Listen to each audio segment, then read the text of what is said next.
please. Thank you. Judge, this is case number 263 on the calendar in the matter of Garay versus Romaniak. Parties have been sworn in, Your Honor. You may be seated. Don't look so unhappy. It's only money. Right? That's right. It's only money. Well, you had an unusual arrangement with the defendant, according to your complaint, and he seems to acknowledge this was your arrangement. You were dating, you became romantically involved, decided to live together. Mm-hmm. You're from the United States? Yes. And you're from? Canada. And this was the arrangement that you made, from my understanding, that while you were in the United States, where you were planning to spend half your time, you would pay. Mm-hmm. And while you were in Canada, I would pay. you would pay. So you spent 6 months in the States, and you paid. That's right. All the expenses. Yes. And then you moved to Canada, and you ran out of money. I paid. I'll explain that a little later. Okay. So tell me, how did you enter into this rather unique arrangement with funds? Well, it was just that we were going together last year, and then in November, we got engaged in September. In November, he left, and we went together for a while, and then in April, we got back together again. And in the middle of April, he asked me would I like to go to Canada to live with him, and or to stay up there in Canada for the summer months, and then come back, because I worked in Palm Springs. And I said yes. I said, but how are we going to, or we worked out how we were going to pay for the money and that. And I said, well, while we're here, while we're in the United States, I will pay for everything here. So I paid for his payments on his house insurance, his electric, his gas bills, and everything. So you were living in his house? No, I have my own house. We both have a home in Palm Springs. So that you were paying for your house and you were paying for his house while he was here? Yes, yes. Okay. Okay. So then we left and we went to Canada. We arrived in Canada. We first went to see his daughter, and then we went to a little town called Penticton. So we started looking around and that, and we saw this one house that we thought. And we said, well, Dad, I wish we could get it. And I said, well, look, I will put the money down, the $3,000 down. You pay the payments on it. So that was the arrangements. And then we moved in the house on June the 1st. This house that you purchased? The one we purchased in Penticton, Canada. Okay. And we lived in that house. The middle of July, he left me and went to see his daughter for 4 days. Did he tell you he was leaving? Yes, he told me the day before that he was leaving the next morning. Had you had an argument? Had you not been We had been along? out bickering and arguing, and it was just like he had his children there, and I was tired and everything else. But he left and went and lived with his daughter for 4 days. When he came back, he says, that's it. The house is going on the market. He had been to the real estate office already. When he came back, I was at the neighbors. I was so upset and everything else that he had left. So I came home. I didn't know what to do. I just said, I can't live like this. The tension was so bad and everything else. So I left, and I came down back to Palm Springs. My car was in bad condition. He had supposed to fix the radiator. He didn't. I had to keep putting water in it. My air conditioning wasn't working. I had 2 blowout tires. It was and a terrible emotionally, experience. it was a horrible It was thing. a horror. Go ahead. When I got back, I had to go to the doctors. My friends had to take me to the doctors. My nerves were so bad, and I've been on nerve pills since. All I want is, gives me my money, I'll sign the house to him, and then I'm finished. What money are you talking about, Ms. $5,000. Not all the other money I've spent, the $5,000. What's $5,000 for? The $3,000 are for the house, the money I put down on the house. He can have the house. And also, the rest is right here, what I have paid out.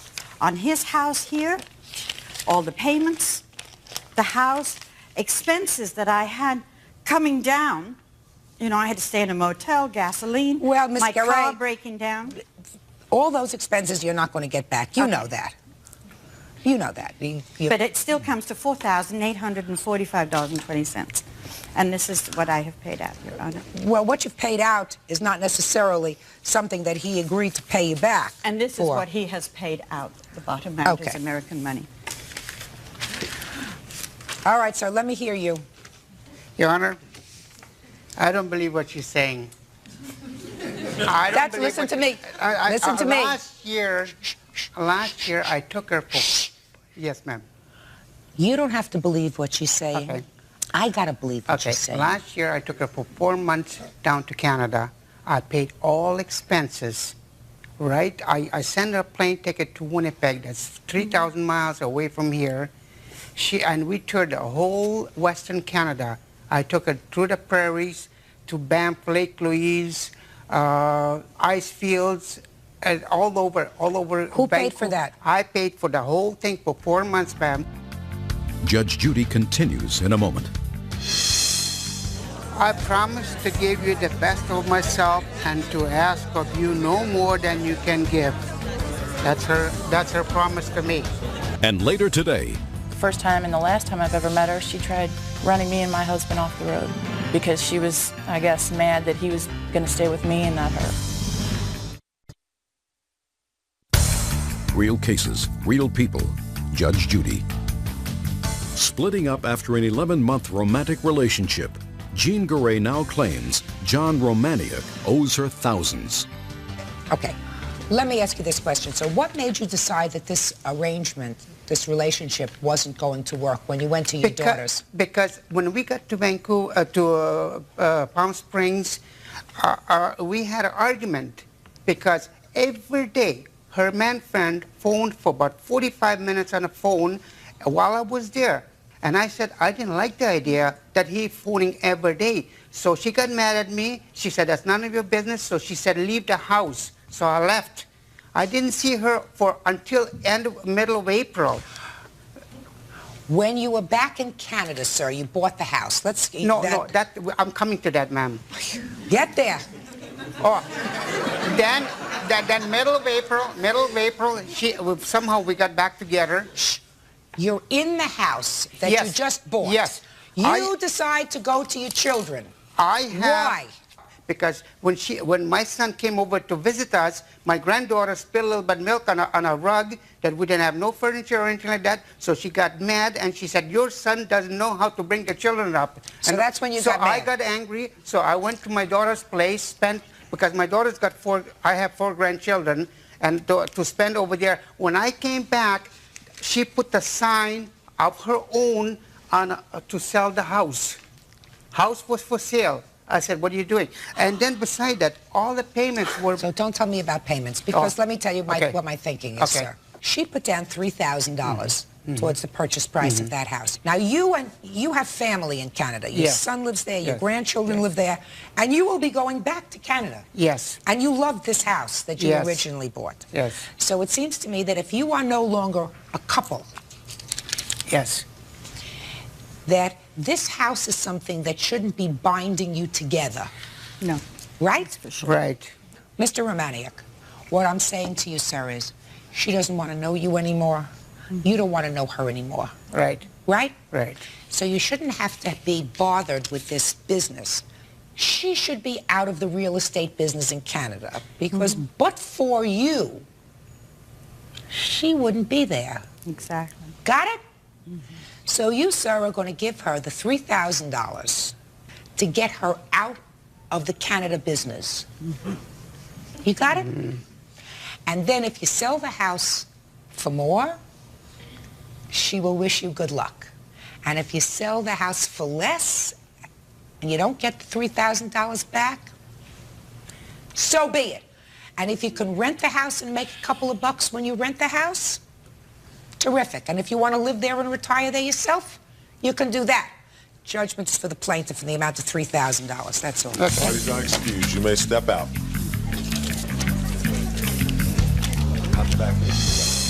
I promise to give you the best of myself and to ask of you no more than you can give. I promise to accept you the way you are. I promise to respect you.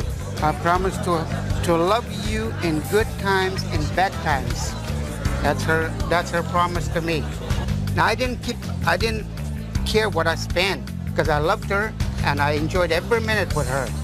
That's my He loved me, but I couldn't walk down the street and look at anybody else because I was going to bed with them all. And now the next case. Parties on New Decker versus Key. Step forward, please. 29-year-old hairdresser Lisa Newdecker is suing her ex-boyfriend, carpenter Christopher Key, 30, for money she loaned him before he met his current wife, Melissa.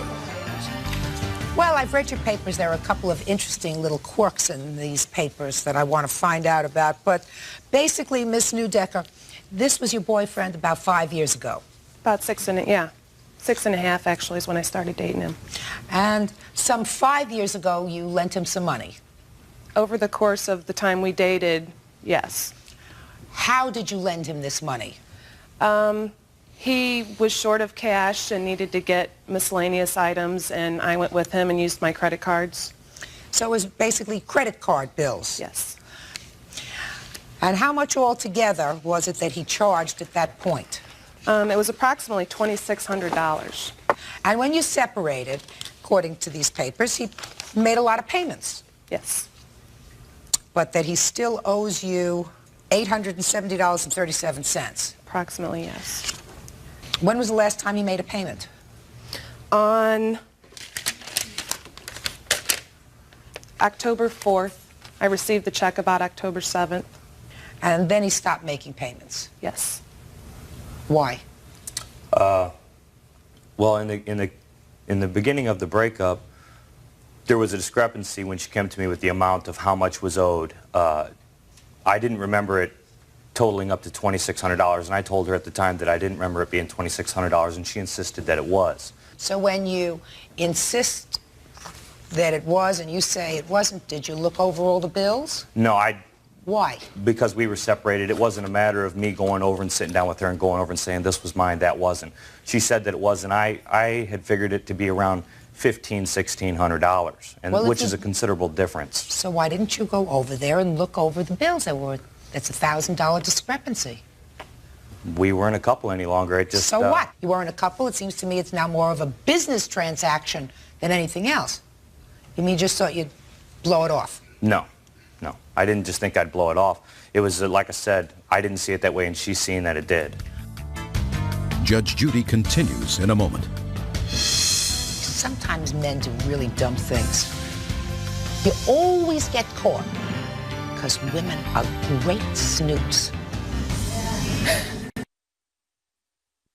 Real cases, real people. Judge Judy. 29-year-old hairdresser Lisa Newdecker is suing her ex-boyfriend, carpenter Christopher Key, 30, for money she loaned him before he met his current wife, Melissa. She had the papers to show you, sir, what items you purchased, I assume. Do you still have them? Yes. Well, take a look. 5 years later, sir, take a look. It's a list of what all the paperwork is.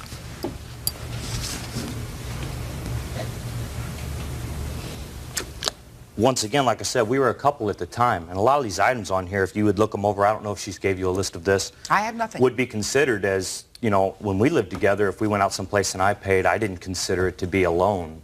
What do you mean? Like there's an item on here, half the cost of portraits that we had done together. Just a second. You had portraits done together. And she put down half the cost. Right. I paid the full amount on my credit card. Well, that sounds fair to me. Doesn't it sound fair to you? Did you go and sit for the portrait? Well, yes, I did. She's not asking you to pay for the whole thing, just half. Right. I understand that. So give me another one. Sega game. Sega game. Oh, sorry, Sega game tapes. Those yours? Yeah. They are now. At the time, you know, like I said, we were a couple. You're a couple. So a Sega game, yours. Go. Well, give me another one. Compact discs. Did she listen to the music too? I don't know what Just a specific sec. compact discs they are. Building supplies. I don't remember that one. Building supplies. What are for building what? supplies? I don't remember exactly what it was for, but it was from Builder Square, and he was a subcontractor. I'm not. So Which I would is have true. I no was need. a subcontractor, but at the same time, building supplies. Was it for something that we did? I remember the place that we lived in. We there was a. We were going to put a fence around the place for the guy that we leased from. You know, I mean, there was just different items at different just times. a second. Did you put a fence around the house? No, we didn't, but the Well, materials if you were... didn't, then what are you telling me the story about? My point is this, though, Your Honor. When we lived together, the things she bought, I didn't keep an itemized list, so I can't very well stand here and argue with her and say, well, I bought this and you bought that, so we should be even because, like I said, when you're in a relationship with somebody, you don't keep receipts for different things that you buy for each other, but she did because she put them on her card. Now, I don't see, whereas, like I said, in a relationship, that you just do that as a couple. Can I see the things, please? Or at least I do. Miss Newdecker, let me look through some of these things. Men's dress clothes for grandfather's funeral. I didn't remember that she'd bought them. Like I said, of course, I didn't remember what all was on the list. She's got the list and she's got the bills. You need a muffler and brakes for your car at one point? I don't remember that either, but I'm not saying it didn't happen. This has been, Did you have like I said, an El 5 years ago. Camino? Yes, I did. There you go. All right. Now, so I am assuming for the purpose of this case that originally you owed her the $2,600 and that you made payments and she's kept very careful records of those payments and that all she claims that you owe her is $870. But what I really think you're probably angry about, sir, is that she wrote a letter to you which your wife opened. This is your wife? Yes. That created some problems for you? Yeah, but that had nothing to do with the amount that I owed her. I honestly did not remember those other items, so okay, well, I didn't believe that I owed them. Well, now you do. So your wife opened this letter, and did that distress you? Oh, yeah. Well, step up here. Why did it distress you? Because she said on the letter that my husband had went to see her 9.5 weeks ago, and I had no idea he was keeping in contact with her because of the first time and the last time I've ever met her, she tried running me and my husband off the road because she was, I guess, mad that he was going to stay with me and not her. We had only been dating on and off for a month. How long are you married? 2 years now. Mm-hmm. Everything okay? Mm-hmm. Fair? Yeah. Okay. You have any children? Yep. How old? She's going to be 21 months. And that's his baby? Mm-hmm. Why'd you have a seat?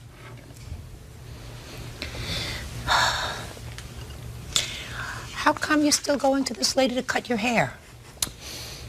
The purpose for me going to talk to her was because I owed her this money, but I did tell her that I would pay her. And while you were there, you got your hair cut?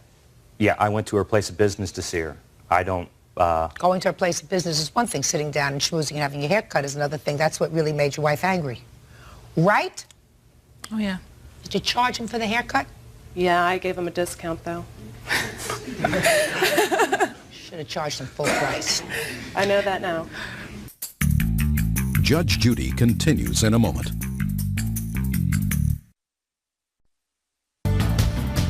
Mr. Key, sometimes men do really dumb things. I don't know why they do that. They think they can get away with it. You always get caught. You know why? Because women are great snoops. Terrific. They can smell something that isn't right. Go to a barber.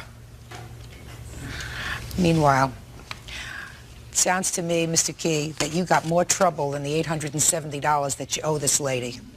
It also looks to me as if you've got a very nice but very sad wife and a 21-month-old baby. So you better get your act together. You owe her $870.37. Pay her. That's all. Parties are excused. You may step out. There you are. Judge Judy continues in a moment.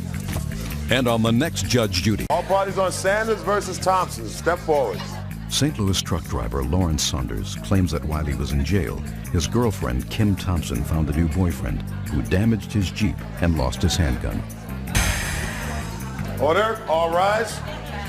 Quiet in the courtroom. All rise. Your Honor, number 34 on the calendar in the matter of Saunders versus Thompson. Parties have been sworn in. Judge, you may be seated. I gather from these papers you two were engaged, going together for about 10 years. Yes. Is that right? Yes, ma'am. And at some point, Mr. Saunders, according to your complaint, you went away for about 2 years. Yes, ma'am. Is that a euphemism for jail? Yes, ma'am. Okay. What were you incarcerated for? Because that becomes important. Aggravated battery. On whom? Not on her. No, ma'am. Was there a weapon involved? No, ma'am. And during the time that you were going to be away, you left the defendant your car, Yes, ma'am. a gun, Yes, ma'am. and access to your money. Yes, ma'am. Where was the money? Originally, before I left, I resigned from my job. The money was somewhat about $20,000 in a K plan. And A Florida retirement plan. Yes, ma'am. She had the power of attorney so that she could handle the work, get the money, and handle it. Okay. So then you come out of jail and you sue her. Not together anymore. Yes, something like that. Well, then let me hear the story, sir. I came out and to retrieve, before getting out, I realized that we were no longer going to be together. I just wanted to come out and receive my property, get rid of the gun, sell it, get my Jeep, get insurance policy that she had of mine, power of attorney back, and go on with my life. Subsequently, I tried to talk with her and get her to give me these things back so that I could go on with my life. She, in turn, gave me problems. They went on for months and months. I couldn't get any of this stuff back. Do you have your Jeep? I eventually did get it, yeah. Now, the Jeep I got immediately, but a couple of weeks down the line, I realized that it had some problems in it. A leaning wheel. She had told me before I got out that the windshield was cracked again for the third time, you know, and I was missing a lock, computer lock that goes to a burglar alarm. That's, you know. All right, let me get to this gun, because I think that's going to be the easiest thing to take care of. What happened to his gun? I had been carrying the gun in the vehicle. Why? At the suggestion of Mr. Saunders, because I did travel every weekend back and forth a considerable distance. There was one occasion where... Travel where? To Illinois. For what? To visit him. Okay. There was an occasion where I had a blowout with the tire. Somebody approached the vehicle while I was waiting for the repair service, and at that time he suggested I should keep the gun in the car for emergency situations like that. Is that true? No, that's not true at all. Ma'am, I've been with Kim for 10 years, a decade before I went away. Kim has never touched a gun. She was scared of them. If I had one in the wrong spot in her way, she would come get me to move it. I know that she's as awkward with a gun as she would be with an elephant. Miss Thompson, what happened to the gun? We're going to start over again. I was going to go visit Mr. Saunders for a family event. I knew that the vehicle would be searched, so I'd taken the gun out of the car and left it in the home of my third party. What third party? My witness, Mr. Hogue. This is your new boyfriend? Yes. So you took the gun out of the car and gave it to him? I did not give it to him. I put it away, and I informed him that I was going to leave the gun in a certain drawer in the house. Why didn't you leave the gun in your house? Because when I was on my way to visit him, I was at Mr. Hogue's house at the time, and I remembered, that gun is out there, I need to get it out. So I just came from the Jeep, put it in the house, and I informed him I'm going to leave this here while I go visit. So on your way to visit him, you stopped at his house? Right. Had you told him you had a new relationship? Yes. Is that right? Somewhat. I found out on getting out of jail, I found out when I got into my Jeep and opened up the glove compartment and hotel receipts fell out. That's how I found out. Step up here, sir, because I want to deal with the gun first. What happened? Your name? My name's Gerald Hogue. Mr. Hogue, what happened to his gun? There was a disturbance at my house. What kind of disturbance? There was a fight between some friends. The police came. They asked were any weapons in the home. I told them yes. They seized the weapons. When I talked to Mr. Sanders about his gun, I told him where his gun was. I told him what he needed to do to get it back. So the gun was really seized because of a problem that existed in your house with the police? Yes. And your gun is, you have the license and registration for your gun? Yes, ma'am, I do. You know that you can go to the police station and get your gun back if you can prove it's yours. But I was told so many lies. Originally, she told me that she had the gun. Well, she already told me one lie, but now we got to the root of it. Yes, ma'am. But recently, I just found out that, and this is at his word, that the police and I think Jennings have the gun. I have been told so many lies that at a certain point, I stopped dealing with them. I figured I would take it to the court and let the court sort it out.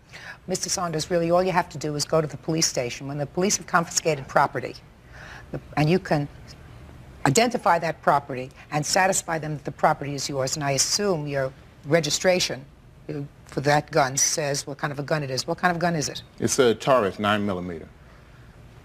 You don't need that gun for any particular reason, sir. No, ma'am. I don't need the gun, and as a convicted felon, I'm not allowed to have a gun. So therefore, they will not give it back to me. Ah. Okay. Your Honor? Yes. May I say something, please? Yes. I did call the police to try to get the gun back. I informed them that I had power of attorney for that the gun was not Mr. Hogue's, and that I did have power of attorney plus the receipts for the gun. They told me that since I was not the registered owner, that I could not get the gun. I would have to go to court in order to do so. I had contacted a lawyer. They told me it would be $258 to get the gun. I did not feel that I should put out additional monies when Mr. Saunders still owes me money. The reason his gun is the police station, his property, whether it be a gun, whether it be a hat, whether it be a collection of baseball cards, is because of you. Right. So he has to be compensated for that. That's his property. He can't get it out because there's an impediment to it. But the reason that the gun is there is because of you. So you can become the registered owner of the gun for the limited purposes of selling it. And then he gets the money. Judge Judy continues in a moment. She told me already 3 lies today, and we've only been together for 15 minutes. That's why. Real cases, real people. Judge Judy. Lawrence Saunders wants compensation from his ex-girlfriend, Kim Thompson, because her new boyfriend smashed his Jeep and lost his handgun. What other monies do you say she owes you? $2,600 for a wheel on my Jeep. $900. Just a minute, $2,600 for the wheel. Why? Well, when the car was returned to me, the wheel was leaning. Yeah. And it was in her possession, and I figured she owed me for it because who knows who she let drive it. Well, Mr. Saunders. Yes, ma'am. When you lend somebody a car or turn a car over to them for an extended period of time, you assume that that car may be used, driven by her, driven by someone else, and you take certain risks. You're not going to get the car back in exactly the same situation as when you went in 2 years ago. You're a different person, I assume, than you were 2 years ago when you went to jail, right? Very much so. Very much so. Yes, ma'am. So's your car.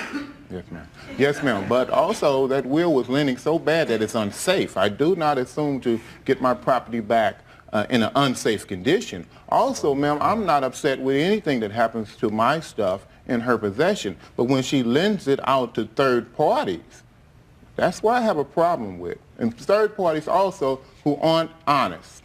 Well, your arrangement with her was that she paid for the car, make the car payments while you were away, and she would have access to the car. She agreed to pay for the payments. I also, with the money that I had that she was in possession of, said to her, if you have any problems paying for it, pay for it out of my money. Did you use his money to pay for the car? No, ma'am. That's untrue, ma'am. I have paper right here stating that she did. I may have made 3 car payments with his money. Well, why don't you...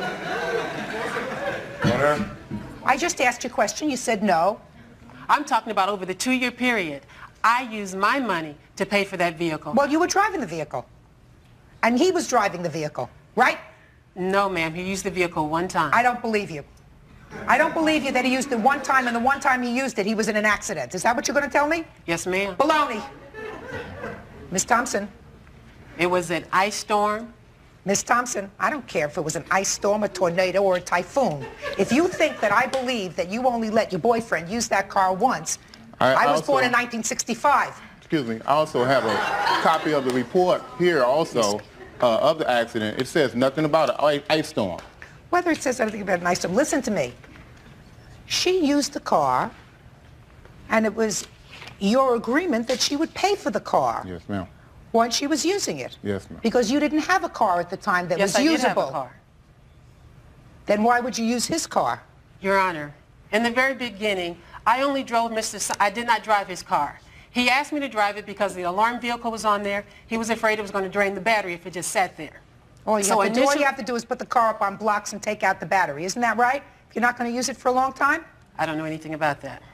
Well, So initially I started driving it just on the weekends. After my car went down in '96, then I started driving his car on a daily basis. So you used it all the time? Full time in '96. So But that was a full year after I had been given possession of the vehicle. Ma'am, I gave her the car with 37,000 miles on it. I got it back with somewhat of 70,000 miles on it. Right. Because I can somebody basically tell me drive something? 150 miles a day. I'm interested in, these are the expenses from your 401k, is that right? That's what itemized description of what she gave me. Who uses all these Bibles? I was giving them out. You were giving them out from jail, in jail? Yes, ma'am. He spent hundreds of dollars on Bibles to give to other inmates. I could think of worse things. You were driving this car when it was in a bad accident, sir? Yes, ma'am. Did the insurance cover the cost of that? Yes, ma'am. And what was the cost of repairs for the car? A little over $5,000. And how much did the insurance pay? Everything except for $300, my deductible. I don't see where she owes you a whole bunch of money, sir. I think she owes you for the gun. Yeah, well, I don't think she owes you for the car, and I'm going to get to her countersuit in a minute.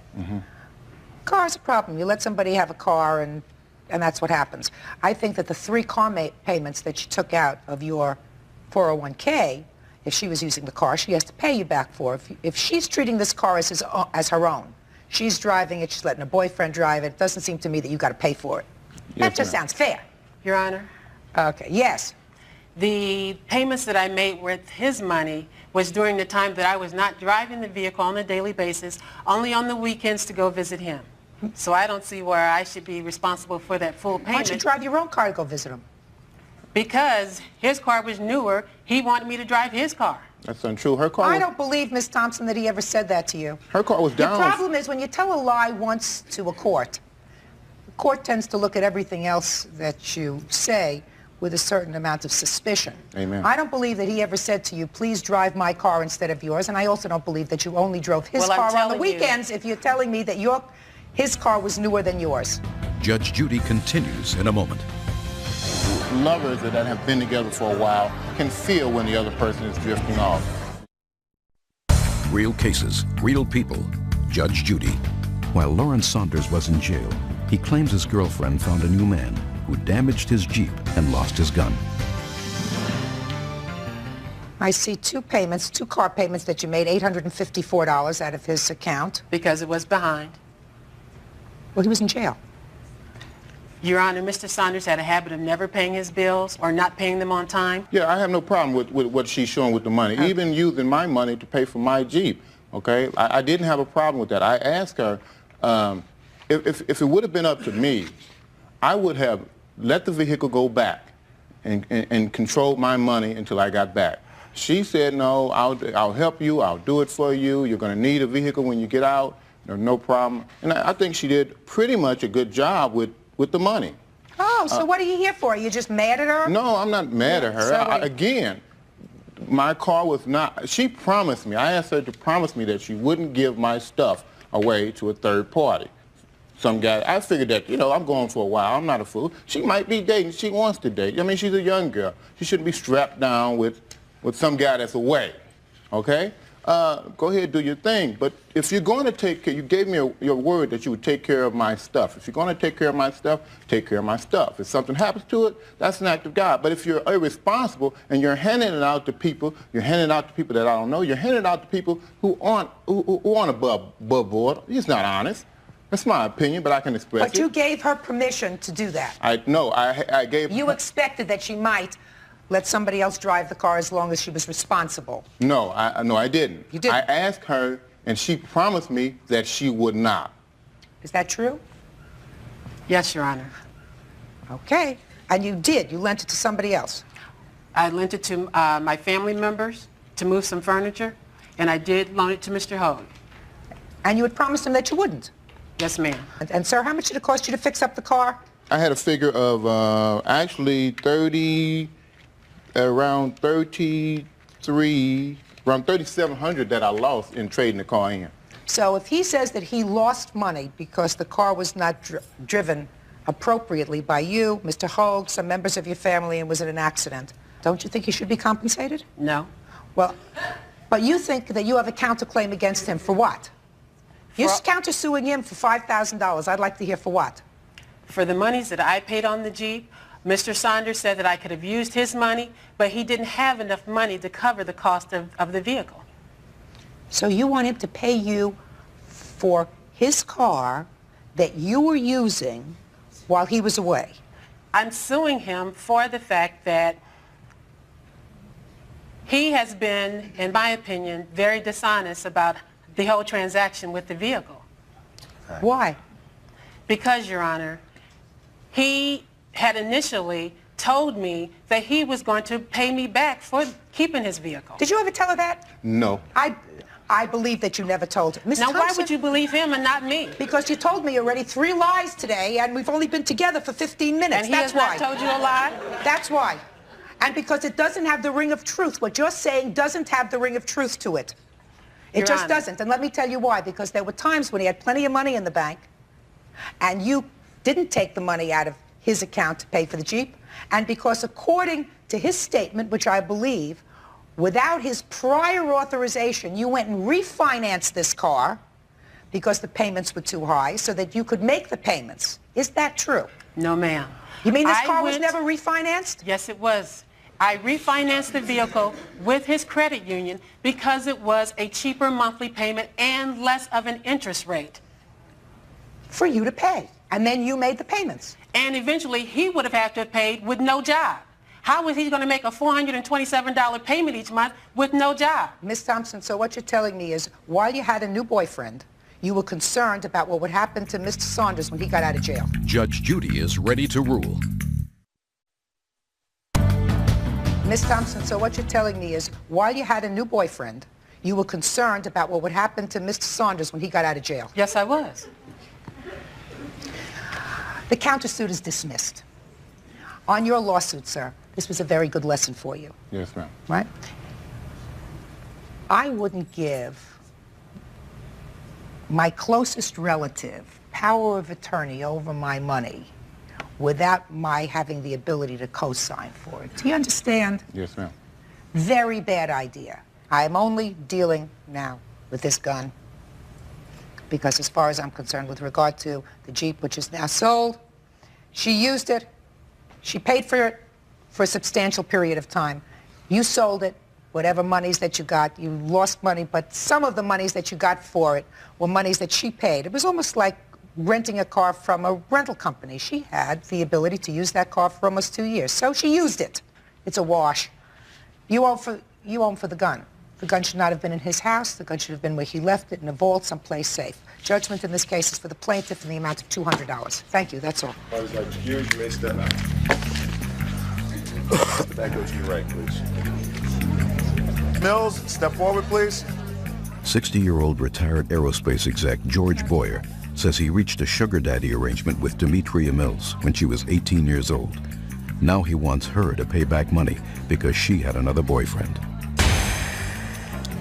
Order. All rise. Your Honor, this is case number 201 on the calendar in the matter of Boyer versus Mills. Parties have been sworn in, Your Honor. You may be seated. Have a seat, ma'am. Mr. Boyer, you're suing the defendant for $5,000. Yes, ma'am. Why don't you tell me why she owes you $5,000? Well, it all started when I had a financial ad running in a newspaper. When was this? Back in spring of 1994 for personal loans. I'm an investor, and she answered the ad asking for a loan. And I said, well, you really didn't qualify for the loan. What's the problems? And she discussed them briefly with me. I said, well, let's get together and maybe I can help you out. Because she sounded like she had a desperate situation. Am I correct, Mr. Boyer, that in 1994 you began to have a relationship with Miss Mills? Yes, we did. And she lived in your home occasionally, is that right? Well, she moved in. Yes. And in 1994, sir, how old were you? Well, I was 58. You were 58. And how old were you, Miss Mills, in 1994? I was 18, turning 19. You were 18. Did you feel uncomfortable about that, Mr. Boyer? Not really. She's 18 years old. She's a baby. Yeah, that's right. In any event. I thought she was 19, going on 20. Well, that makes all the difference in the world, no, sir. I mean, no, just a matter of factual accuracy, I think. Yeah. In any event, from a reading of your complaint over the years, you helped her financially and supported her. Is that right? At certain points of time, yes. Well, she lived in your house and you paid the rent? It was really like in 3 different stages. First of all, if you want to call this the sugar daddy stage, it was only 4 months. Well, I'm glad you did, so well, I didn't have I to. just put it all on the table. That was the first 4 months. I played by the sugar daddy rules. She didn't play by the princess rules. In other words, I did why don't you everything explain that? Just a second. I'm a little stupid, so why don't you explain that to me? Okay. I fully supported her, got a car for her use, paid her tuition in school. I was trying to get her, be a bridge for her to get from when she was, when I first met her, which was down and out big time, to getting through school, getting through her surgical technology school, being successful, and treating her like a first-class girl during that period. And I was there to carry it all the way through. I don't think she saw it the same way because she had boyfriends on her side. She was having sex with other guys. She brought home an STD for me. Thank you very much. Sexually transmitted disease. And I told her to pack up and get out. And I gave her some big money to go back to Alabama so she could get there safe and sound. None of the debts I'm asking for her to repay occurred during that period of time. They occurred much later. When she wanted to come to my house, she was begging me to come to my house. I said, okay, but not on the same terms. You work your part-time, I'll help you through school, furnish free rent and food. During that second period of time, sir, did you have sexual relations with the defendant? Occasionally, although I backed off, and she was wondering why, because... The word is occasionally. Occasionally, yeah. Okay, so she was 19, 20, and you were close to 60 at the time? Yeah, approximately. Okay. And is that the period of time that you're talking about, these when loans were made to her? That's right. What were the loans for? She had a real bad habit on the telephone, long-distance phone calls. After I cut her off, she went to her sister, got her calling card, ran up $600 in 2 months. I talked to her sister, so I know. She comes, so now she has no way to make calls. So she makes third-party calls, and the third party doesn't know that she's making these calls, charging her number, charging to their number. I get the phone bill 3 months later for March calls. It's a June phone bill. She says, oh, I'm going to pay you. As soon as I call her, she says, oh, I'll pay you. So she never paid me, so that's number one. Okay, this is very simple. She billed them to a third party. The third party ultimately said, I'm not accepting the charges. They billed them back to the phone, your phone in your house. This is after she already moved out. Okay. I really should be right up front with you. I find your initial position really very unsympathetic. Do you understand me? Sure. You know, I mean, it's a court, and we're bound by certain rules. If she owes you money, you're going to get that money. But I find a 60-year-old guy playing a sugar daddy to an 18, 19-year-old girl, it's sort of, you get what you deserve. That's the way I feel. Now, she may have been a pretty savvy 18, 19-year-old girl, but even a pretty savvy 18, 19-year-old girl is still a baby. She's not fully very cooked. street smart.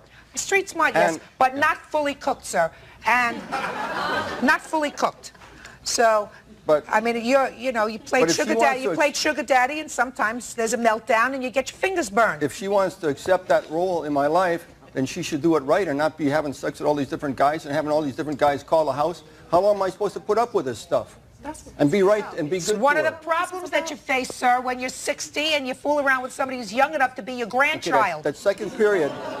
All right? Hey, I know their age. What else? I got that. What else does she owe you Doesn't mean I'm still not a man. Come. At 60 years old, I'm still a man. I'm much more capable than a lot of punks out there living with their mothers, and they're sleeping with these girls. At least I can take care of business. Tell me about it. And I can do everything they can do, and maybe better. Judge Judy continues in a moment. I knew it was going to come down to this lowest common denominator, sex with a young girl. Big deal. Man, they should have it so good. Real cases, real people. Judge Judy. Demetria Mills says 60-year-old retired aerospace executive George Boyer knew she had another boyfriend when they made their sugar daddy arrangement. What else? Next one, she wrecked my Porsche, making an illegal U-turn. I'm not considering that she's wrecking your Porsche, sir. Did she agree to pay you for it? She agreed to pay me for it. Did you ever agree to pay? She told her relative she'd pay for it. Shh. Did she ever agree with you? Yes. When? After it was wrecked. She came home feeling real bad. Let me see the loan agreement that she made with you. That, There it is right that here. I'm going to look at. There it is right here. It's itemized on page 3. All right. She agreed to pay this back. Just a minute. And she knew she owed it to me. This is during the second period, and I was not playing sugar daddy during that period. I was just helping her out. I was just trying to be nice to her, excuse me. She had problems. All right, let's see your end, Miss Mills. George made a proposition to me. He knew that I was vulnerable. He took... Don't tell me what he knew. You moved in. How long had you been living alone? Not very long. This was my roommate before I moved in with George, and we were there just a few months. Where do you originally come from? I'm originally from Alabama. So you lived with George for a while in sort of this relay. He was taking care of you and giving you money. Then you moved out. For how long? Basically for 3 years. He took care of me even when I moved to Alabama. George was sending me money. George took me on trips. George sent me to Alabama a few different times. George bought a car. Boyfriend's paid a trip too. George, and that's George's problem right now, Judge Judy, is I'm not in his home. This is why he's doing this to me.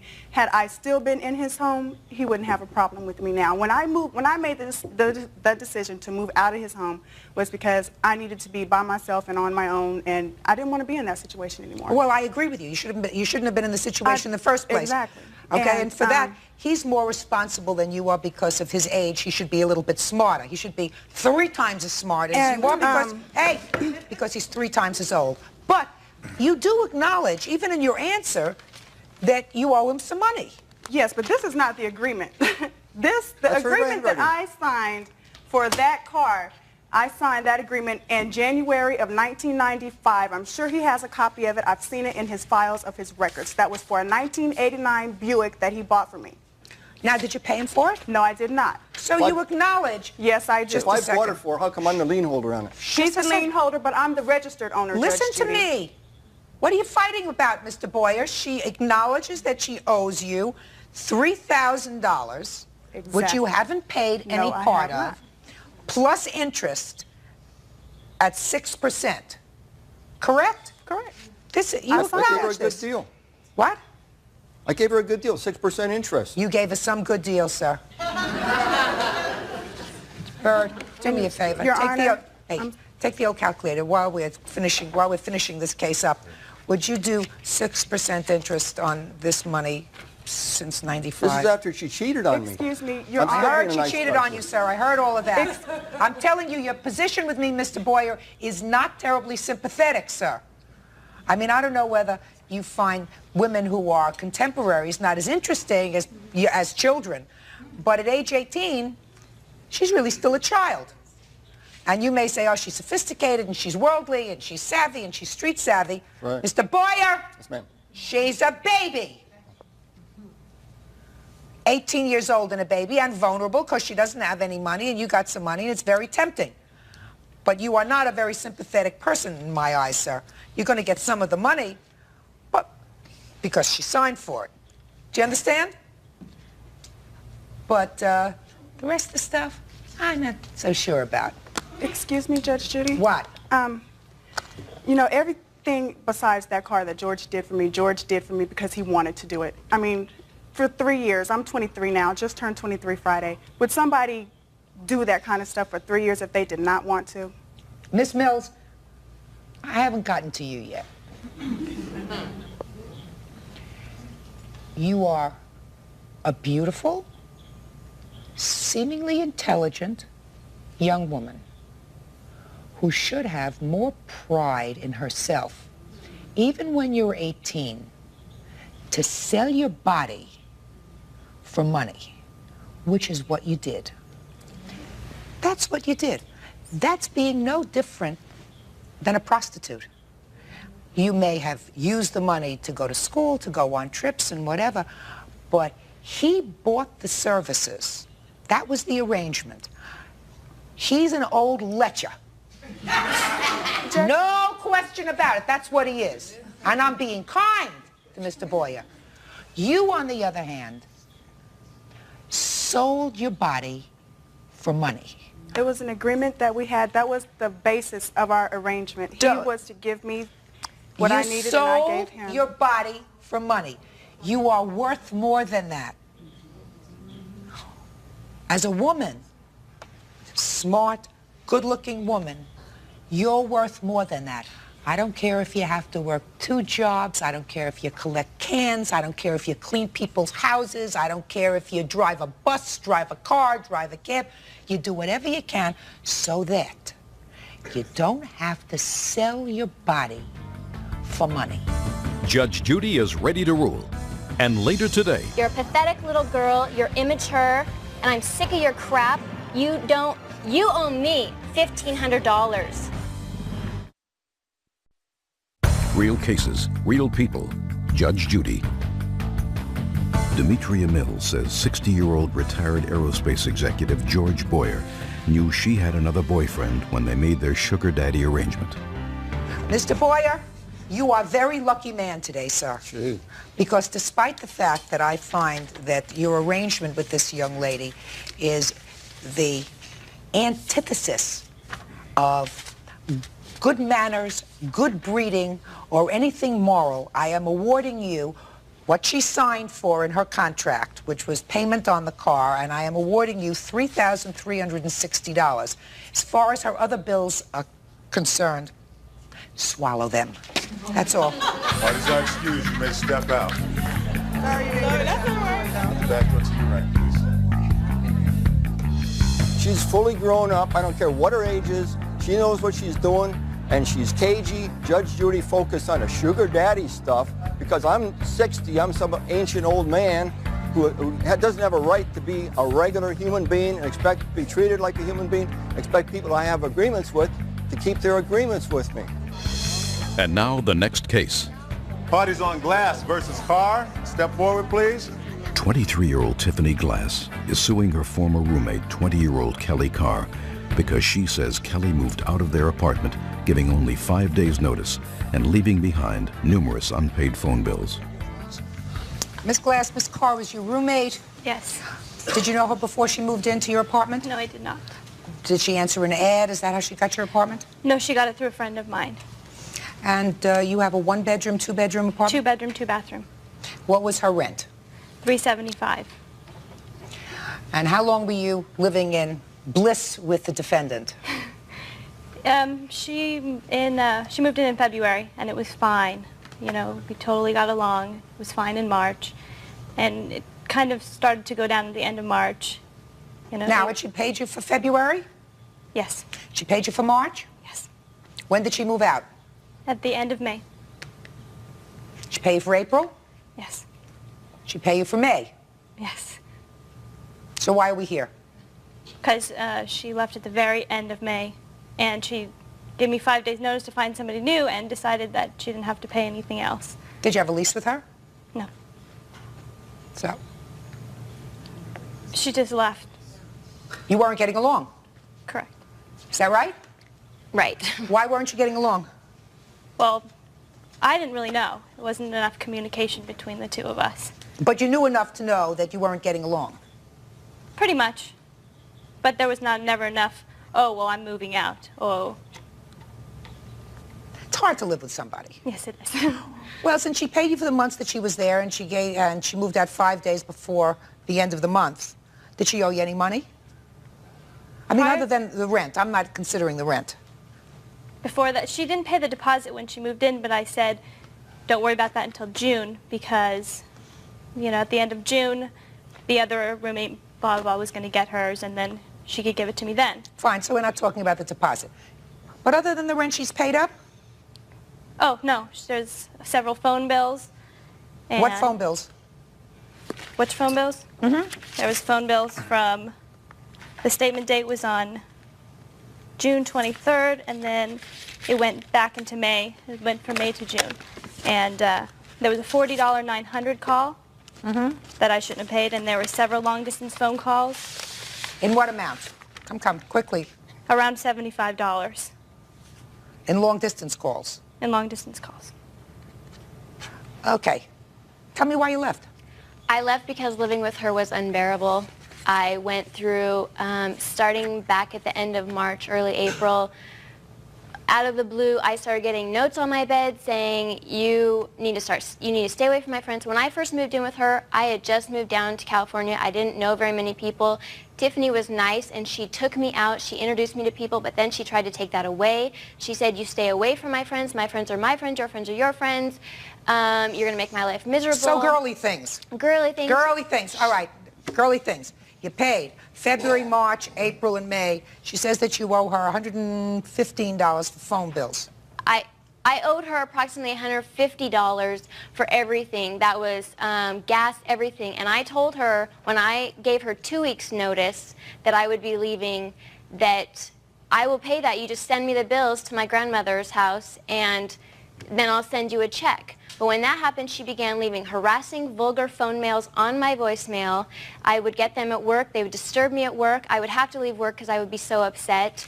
I got harassing I have copies of the messages on papers. I have letters that she sent me threatening me. That you owe her money? That I owe her money, and if I don't, she's telling I quote, every living soul what I have done to her. I didn't do anything to her. I was protecting myself. I left. I didn't have to give her any notice, but I gave her 2 weeks' notice, being the last week of May, and then the first week of June, and I gave her 1 week's rent. For June? For June. I have paper here to prove it. Judge Judy is ready to... Gadanian, step forward, please. Tracy Kennedy, a 28-year-old manicurist, claims her business neighbor, Bijan Gadanian, scammed her into moving out of her premises so he could move in. She says she was promised $3,000, but never received it. Order, all rise. Yeah, this is case number 107 on the calendar in the matter of Kennedy versus Gadanian. Parties have been sworn in, Judge. You may be seated. Have a seat, sir. All right, well, this is an interesting story. Miss Kennedy, you had a beauty salon that was there prior to the defendant's business moving right next door. Is that right? His business was actually there, but he just bought it. There was the first owner there when I moved in. But he was not there when you moved in. Right. You have a beauty salon. He has a... Paging and cellular service business. Okay. And according to your complaint, you were in the salon for about 6 months when the defendant approached you and said that he was interested in expanding his space. Right. I was in there for a year, and he had been in there about 6 months when he approached me. Okay, so after a year he approached you and said... He pulled me aside on the front porch and said, can we talk for a few minutes? I said, sure. He said that he was... wanted to know how long I intended on being in my space. And how long was your lease, Miss Kennedy? I didn't have a lease. I was month to month. But I did plan on being there for quite some time. How much was the rent on it? $525 a month. Okay. So the defendant approached you, according to your papers, and said, I'm interested in expanding my business. Would you like to move? Right. And you said what? I said I had no intentions of leaving. Then he said I would be willing to compensate you to leave, move your business elsewhere. And I said, you know, let me think about it for a little while, and I'll get back to you. But I really had no intentions at the time of leaving. I had only been there a year. So? So I said, let me think about it. 2 days later, I came back to him, and I said, yeah, I think I want to take up your offer. I think that instead of moving someplace else, I'm just going to, you know, go to work for someone else. The market's really hard to find someone in my business right now, and, you know, I would love to just work for someone else for a while. And I said, you know, I need enough money to pay my bills. What bills?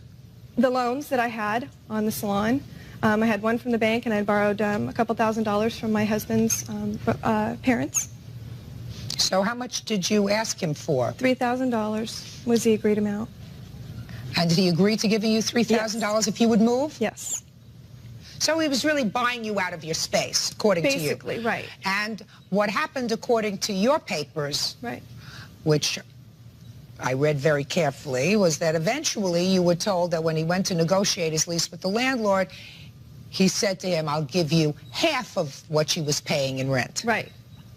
The landlord said, absolutely not. Right. He then came next door to me and said the deal's not going to go through, but by then I had already given my girls notice and found another place. How many employees did you have? I had 2 girls at the time. Okay. Ultimately, you did move into that space, sir, is that right? That's correct, Your Honor. And you didn't give her the $3,000? There was no agreement about $3,000, Your Honor. Well, I'd like to hear your version of what happened. Okay, I'll be happy to. Actually, she's right. I approached her, we casually asked her what her plans are, and told her about my intentions to move. I need a larger place. And at that point, she says, well, I've been thinking of moving. My business is not doing well. And I'll give you an answer. I got to talk it over with my husband. I'll give you an answer. And then a couple days later, she approached me and said, yes, indeed, I've talked it over, and I've decided to move. And she asked me for compensation. I said, Tracy, this is not, the right time to talk about anything at all. No. I don't even know. No. Just a sec. Shh. Ms. Kennedy. Shh. I don't even know if I can reach an agreement with the landlord. So please let me talk to the landlord, see if I can reach any agreement with him. And then if there is anything to talk about with you, we'll talk about it. That doesn't sound right to me, sir. No, that's not what happened. Just a second. That doesn't sound logical to me, sir. So what you're telling me is the amount of $3,000, that figure, never came up in your discussion with her? She threw that number at me. Okay. I'm not denying it. So it did come up in your discussion. And you asked her if she would like to relocate because you wanted to expand your business. That's not in the context it came up, though, Your Honor. Well, you did, in fact, expand your business into her space. That's correct, yes. So this is what we have so far. We have your discussion with her about your wanting to expand, her throwing out a figure, which you acknowledge that she threw out a figure of $3,000. Your statement, well, it's not a good time to talk about it now. I have to talk to the landlord first. Now, did you speak to the landlord? Yes. And what was that conversation with the landlord, sir? At that point, I offered a total of close to... Not a total. I'm not interested in total. I'm interested in what you are telling me under oath that you offered the landlord for her store to rent. I did not offer landlord a particular price for her space. I offered for total. For total. Oh, okay. My We're going to space. get. I understand. Okay. I'm sorry. How much were you paying for your store alone, sir?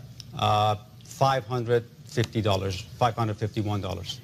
For your store alone? That's correct. And what did you offer the landlord for both places? $900. So in effect, you offered the landlord substantially less than what she was paying. That's correct, yes. After she had given notice that she was leaving. That's correct, yes. So now you got the landlord by the throat. Judge Judy continues in a moment. Honestly, I had no participation in her moving out. No. I'm going to give him a copy of my book. And later today, he advertised our show as Playboy Girls of Rock, as Playboy.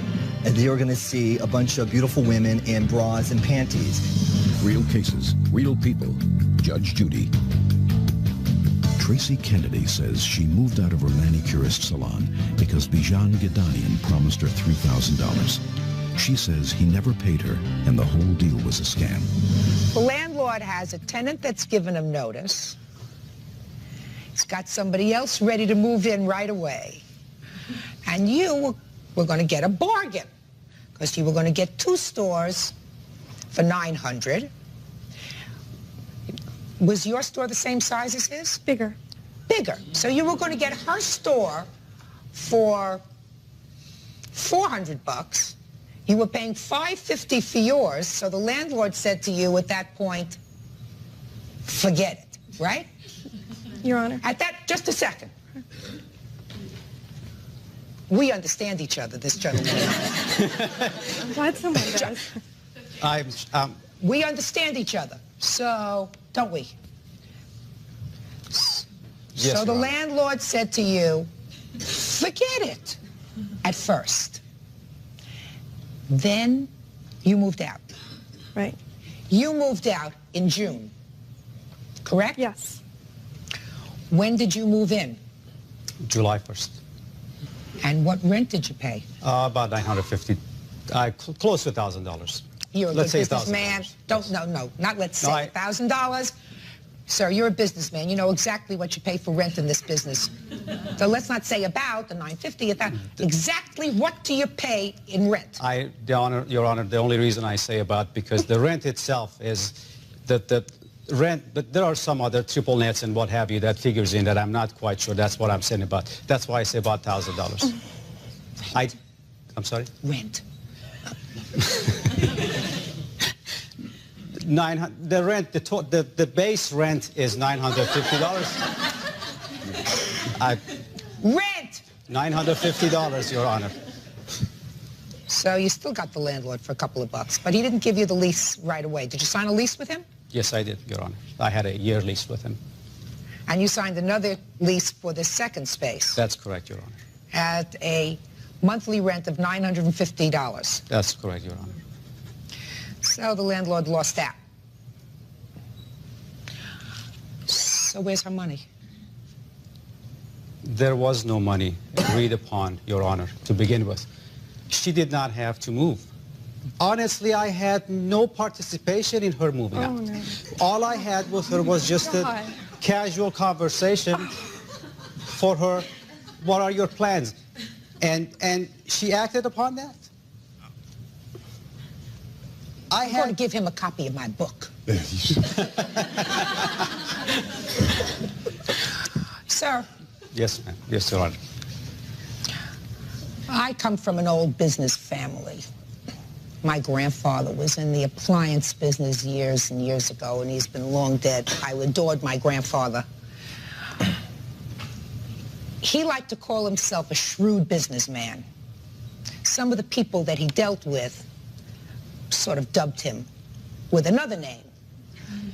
So I'm aware of what you did. This story has a common sense approach to it. You wanted to expand. This lady was under the impression you were going to take over the same rent that she took over. Nobody would be hurt. She had evidently had enough of being an entrepreneur, enough of being in business by herself. She said, if I can just get out with these loans, I'll go and work for somebody else. And here comes the perfect opportunity for her to do that. And it's a perfect opportunity for you to more than double your space at a lot less rent. Because once she gives notice, the landlord is up a tree. So the only one that comes out ahead in this business is you. That's smart, but not fair to Miss Kennedy. All right, not difficult. Judgment in this case is for the plaintiff, who I believe in the amount of $3,000. That's all. Thank you, Your Honor. Parties are excused. You may step out. I'll back to your right, please. I'm sorry that the judge did not see the con artist in disguise. She saw you. Exactly. If you hadn't made me an offer, She could have stayed there. She could have absolutely stayed there and forgotten about leaving. The judge was She had no reason to leave. You're right. She saw the con artist. Judge Judy's the greatest. And now the next case. Parties on Russell versus Heinold. Step forward, please. 32-year-old entertainer Karen Russell is suing booking agent Chuck Heinold for non-payment of a performance fee. Heinold says the act wasn't what was promised. Miss Russell, according to your complaint, you are an entertainer and have a group of entertainers that you work with. You dance and sing. You have a review kind of act. Is that right? According to your complaint, you performed in Bakersfield and you weren't paid. That's Is that correct. right? Mm-hmm. The defendant is not the person who didn't pay you. The club, according to these papers, stop payment on the check. This is true. So why are you suing him? Who is he and why are you suing him? This is the booking agent, Chuck Heinold. In my contract with the casino is with him representing me. With who representing you? Chuck Heinold representing me. Let me see your contract. Go ahead. And when we were doing business with Chuck, he knew at that time the type of show that we were producing. And my biggest complaint is that if we were represented properly, we probably wouldn't be in this situation. Just a second. Miss Russell, one of the things I didn't understand from your complaint is he is your agent. Booking agent. He is your agent. That's correct. He didn't get paid. He didn't get the check from the club to give to you. So how could he give it to you? Because it was stopped. Because he misrepresented us, the casino was not happy with the show. And basically when I spoke to him the Friday evening, we had technical problems due to the casino's staging and equipment. He told me, don't worry, no matter what, you will be paid. If it has to come out of my pocket, you will be paid. Judge Judy will continue in a moment. I'm telling you it's true. You say no, I say yes, I win, I'm the judge. Cases, real people. Judge Judy. 32-year-old entertainer Karen Russell is suing booking agent Chuck Heinold for non-payment of a performance fee. Heinold says the act wasn't what was promised. I'm reading your complaint, and I don't see anywhere in your complaint that he said, don't worry, I'll pay you even if it has to come out of my pocket. Right. He said, don't worry, I have the balance owed to you, and I will come back on April 5th to pay you. Well, of course, I understand that. He said he had the balance. He did, in fact, have a check, correct? He had a check from the owner of the club. The owner of the club subsequently stopped payment on the check. Is that correct, Mr. Heinold? That's right, Your Honor. I have the check right here. I have a copy of the check. I'll take a look at the check. That's not what you said, Miss Russell. What you said to me was he told you that he would pay even if it has to come out of his pocket. That's not true. Well, that's what he never said to us over the phone. Just a second. Okay. He never said that because that's a very important thing. And if it was true that he said it, it would have been in your complaint. I have a witness that he did say it. He said it to myself and the partner on the phone conversation Friday night, when I also found out that we were being represented as former Playboy playmates. Just a second. I'll hear this witness if somebody wants to testify under oath that this man said, don't worry, I'll pay you even if it has to come out of my pocket. Who wants to testify to that? Let me ask you this question. Are you sure you want to testify to that, sir? Are you positive? Stand up here. First, tell me your name. My name is Juan Llano. Mr. Llano, I want you to think very carefully, sir. Are you sure that you want to testify that you heard this man say the following words? I will pay you even if it has to come out of my pocket. Did you hear that? Yes, ma'am. When? When I talked to him directly the night before our last two performances. And you're a member of this group? Yes, I am. This is my company. Did you ever say that to them? No. Why would he say that to you? You're so full of baloney, you people. Why in the world would your agent tell that to you? When he had a check in his hand from the people who you were working for. Because I confronted him. Confronted with what? I confronted him because I've been in this business for about 15 years, and I know that people write bad checks. I understand that, but you're suing the wrong person. We're suing him for misrepresentation. What kind of misrepresentation? Former Playboy playmates when we're not. Who did that? Flyer. He. Just a minute. Just a second. Did you print that flyer, Mr. Heinold? No, ma'am, I did not. But the casino, when I called the casino, I said, where did you get this information? Don't tell me what the casino said to you. That's hearsay. Okay. When I was trying to find out where this came from, yeah, the source went back to Chuck Heinold. They got that's hearsay, madam. From this. That's hearsay. That's hearsay. Now, you may have been upset with that, but that's not misrepresentation. Your Honor. By him. He did not, unless you can establish to me that he actually printed those flyers and sent them out, that's not misrepresentation. Your Honor. What? He advertised our show as Playboy Girls of Rock, as Playboy. and they are going to see a bunch of beautiful women in bras and panties. That's not our show at all. We have a very classy show. For us to come into the casino and see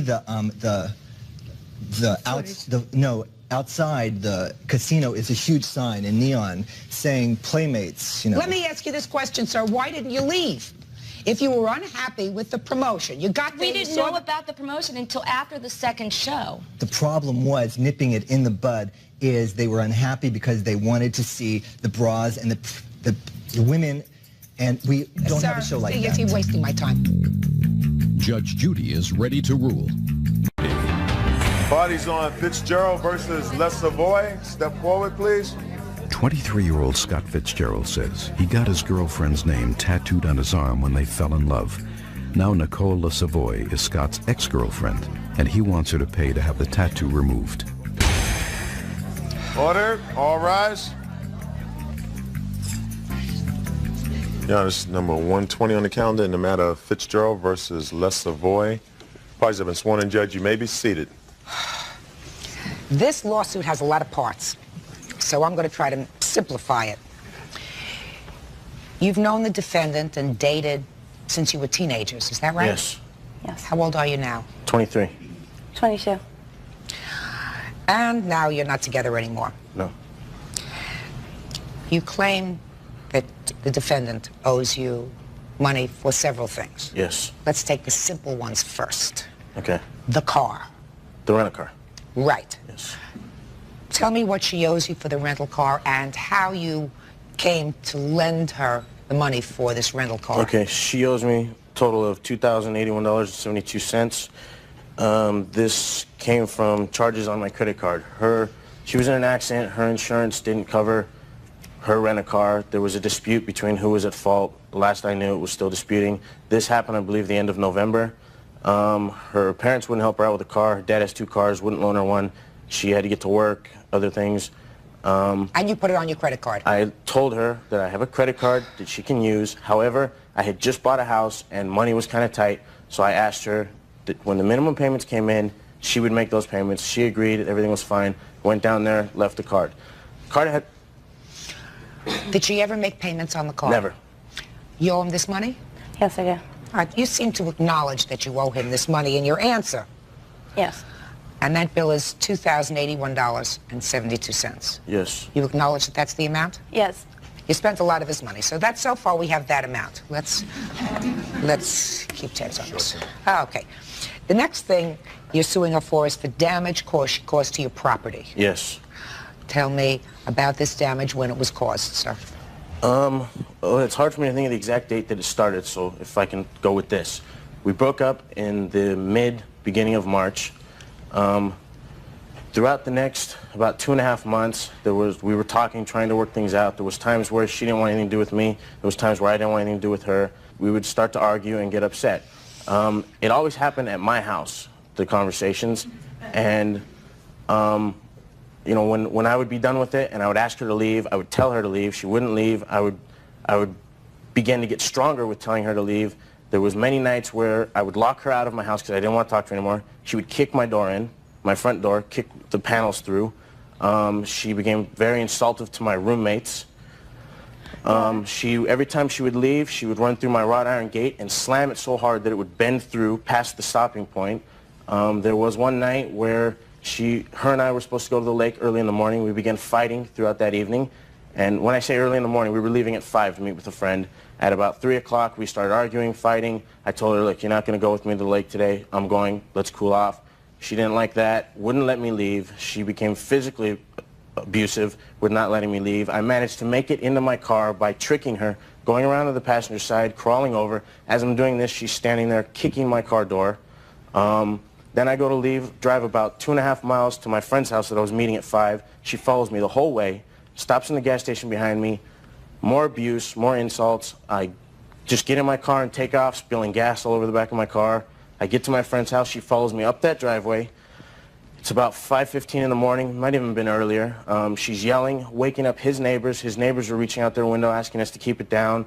I finally agree because I feel really bad that it's in my friend's house and my friend's neighbors are getting upset. I go out to the street with her. I'm talking with her. Finally, she leaves.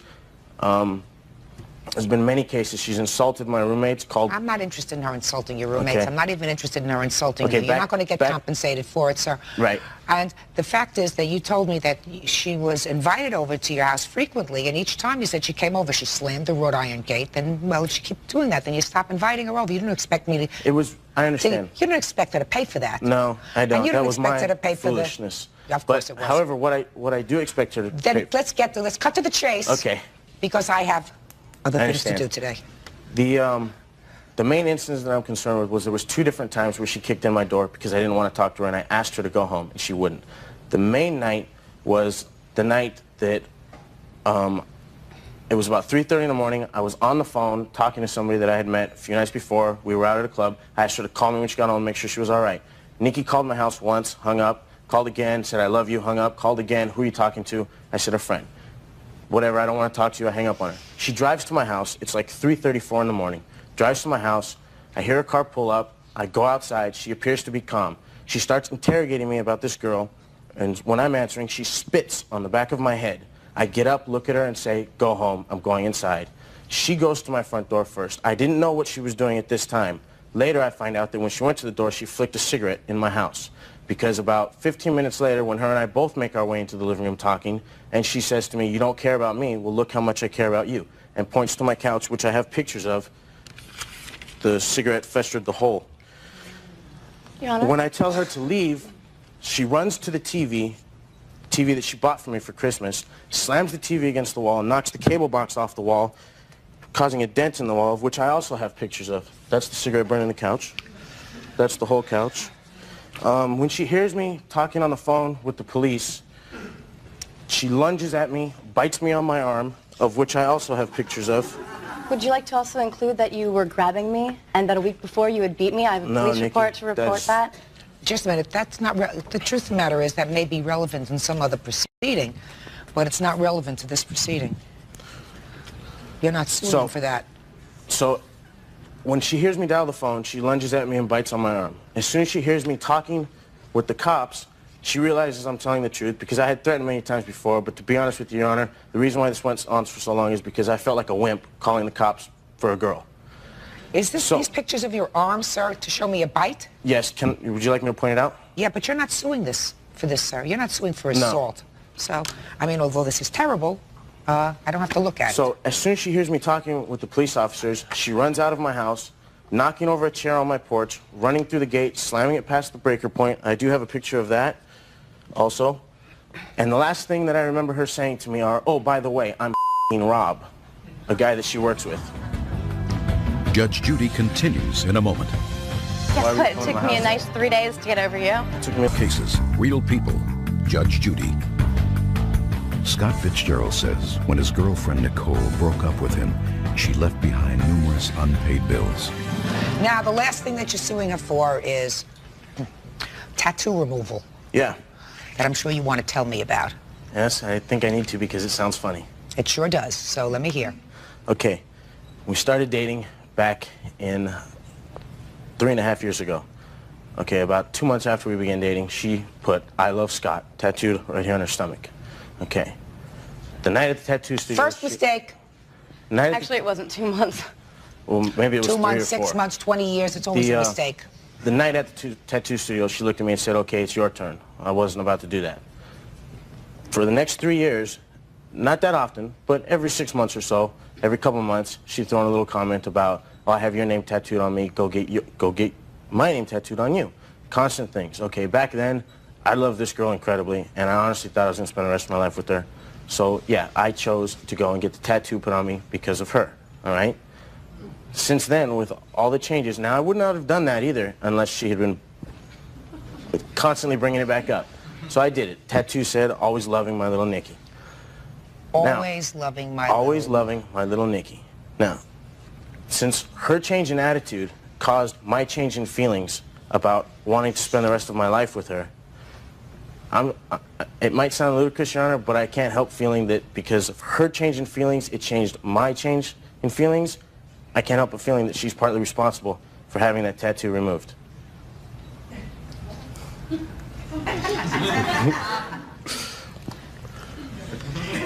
Okay, so you told me.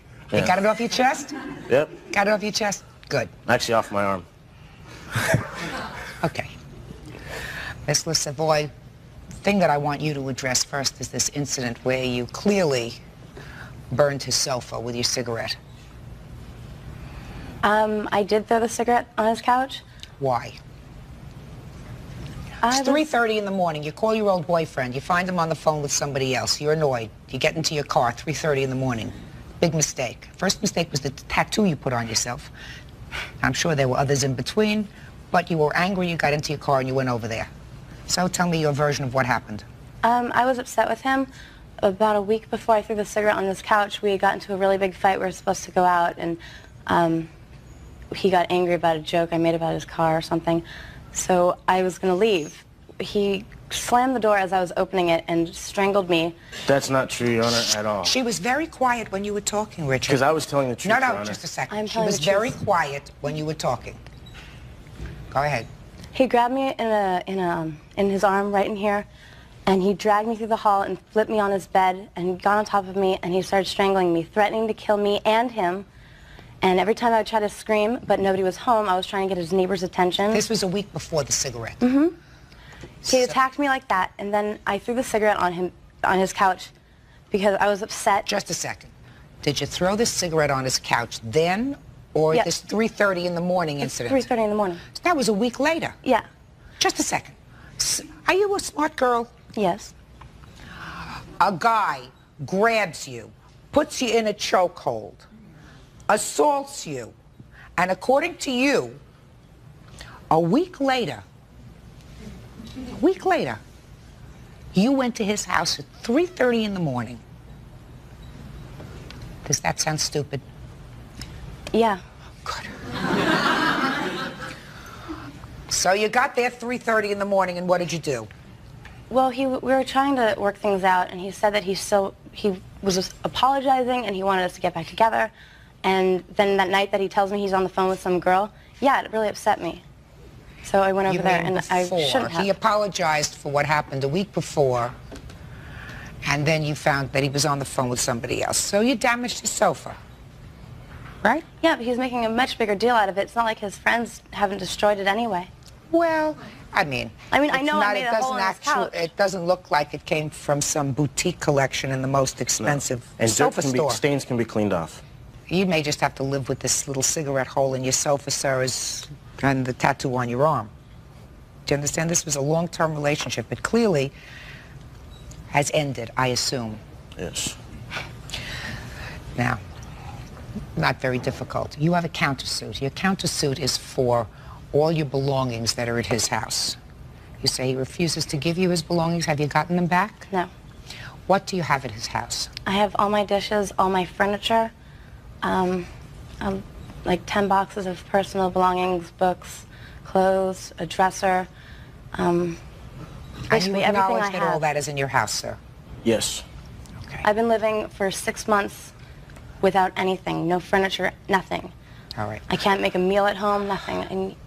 And he says that we have an agreement, which is not even true. He did not tell me that he was going to keep my things in order till I paid him back. He did not ever say that. He said that when he got upset with me one day. All right. Well, when you're in love, everything is wonderful. When you break up, nothing is wonderful. Judge Judy continues in a moment. You said you were going to give me my as soon as I had a place. You are so... Not true. Oh, my God. I don't even believe I went out with you. You are such... This is Real People, Judge Judy. Scott Fitzgerald says when his girlfriend Nicole broke up with him, she left behind numerous unpaid bills. You clearly owed him $2,081.72, an amount that you acknowledge was put on his credit card, and it was a loan, right? Mm-hmm. So you have to pay him that. As far as the damage, sir, all the damage and all the things that you told me she broke, deal with it. Deal with it. The relationship is over, and the only damage that I saw, quite frankly, is a cigarette hole to a very old, battered sofa. Okay. Now, You can have it mended. You can turn over the cushion. You can do a lot of things so that you don't have to look at it. I'm certainly not giving you $500 to $1,000 for a new sofa. If you want $25 to have a weaver come in to see if they can fix up the hole, I would consider that. But as far as $500 to $1,000 for a new sofa, forget about it. And as far as having your tattoo removed, that's your stupidity. Again, you deal with it. Now, let's get to her things. One more thing on that note, Your Honor, please. The car door, have you addressed that? I have an estimate for that. Did you bang in his car door? She kicked it in. Did you kick in his car door? Yeah. Why?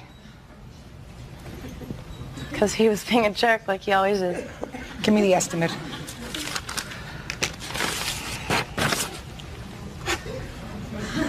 Your Honor, he's making me out to be the bad guy here, like I'm the abusive one.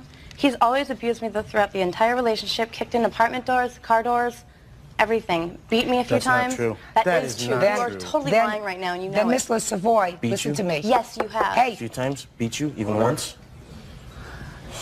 Then you were foolish for sticking around, and you were foolish to go over there 3:30 in the morning to try to get him back. Do you understand? You're right, and I'm gone Good. now. So, then it's a good lesson. All right, so what is this whole thing? Install labor, tent glass, rear door handle. She did all this damage? Well, what's listed on there is not the damage. What they have to do when they do an invoice, they have to break it down for everything they have to do in order to fix it and give an actual time quote on how long that takes. She kicked in my door, so what they have to do is they have to break down the Which time. door? I have front door, rear My door. passenger, which would be the right front door.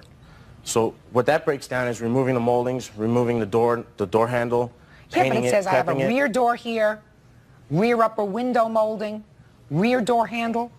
What does that have to do No, I with the think it's front right. door? I think what is Right rear. I have right rear, right front. Looks like they fixed the whole side of a car, not just one door. Take a look. If what it I can says. look at it, I'll tell you. Sure.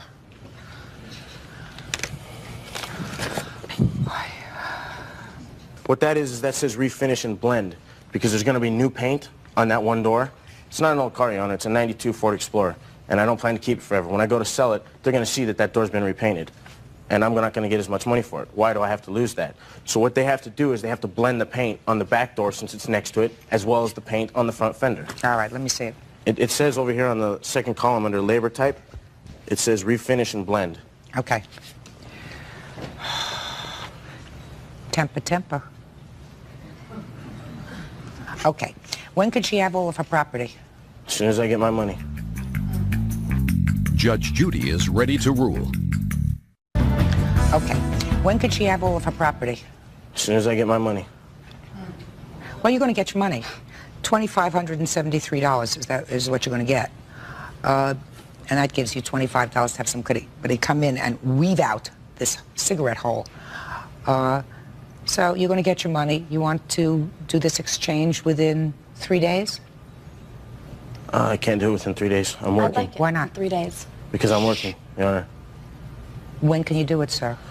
To be honest with you, I'm having my house is being remodeled inside right now, and everything is like torn apart. Money's so, tight. So I can get it by not this weekend coming up, but the next weekend. I'm off that Saturday and Sunday, and I can spend those whole 2 days going through my house, everything that belongs to her. Okay. Furniture? There's very minimal furniture. There's a table and some chairs, as well as a mirror and a nightstand. And I think that's it for furniture. The rest of it's appliances. What kind of appliances? There's a microwave, coffee grinder, coffee machine, a blender, a toaster oven. Where are you living now, sir? I live in Burbank. Are you living in the house while it's being remodeled? Yes. But everything that was in my living room, bedroom, and office and hallway has been pushed into my kitchen. You can't even walk through there because I had the hardwood floors refinished. Okay. A week from Saturday, make arrangements to pick up all your things. Do you understand? No, Your Honor, I have a restraining order out on her. She can't come to my house, but I've already said that I'm more than willing to pay for a delivery company to pick everything up from my house. Good. A week from Saturday, deliver it. Okay. Your Okay? Honor? There. What? I would like to go up there with a cop so I can get my things because I don't trust him to give me all my things back. He's going to give you all your things back.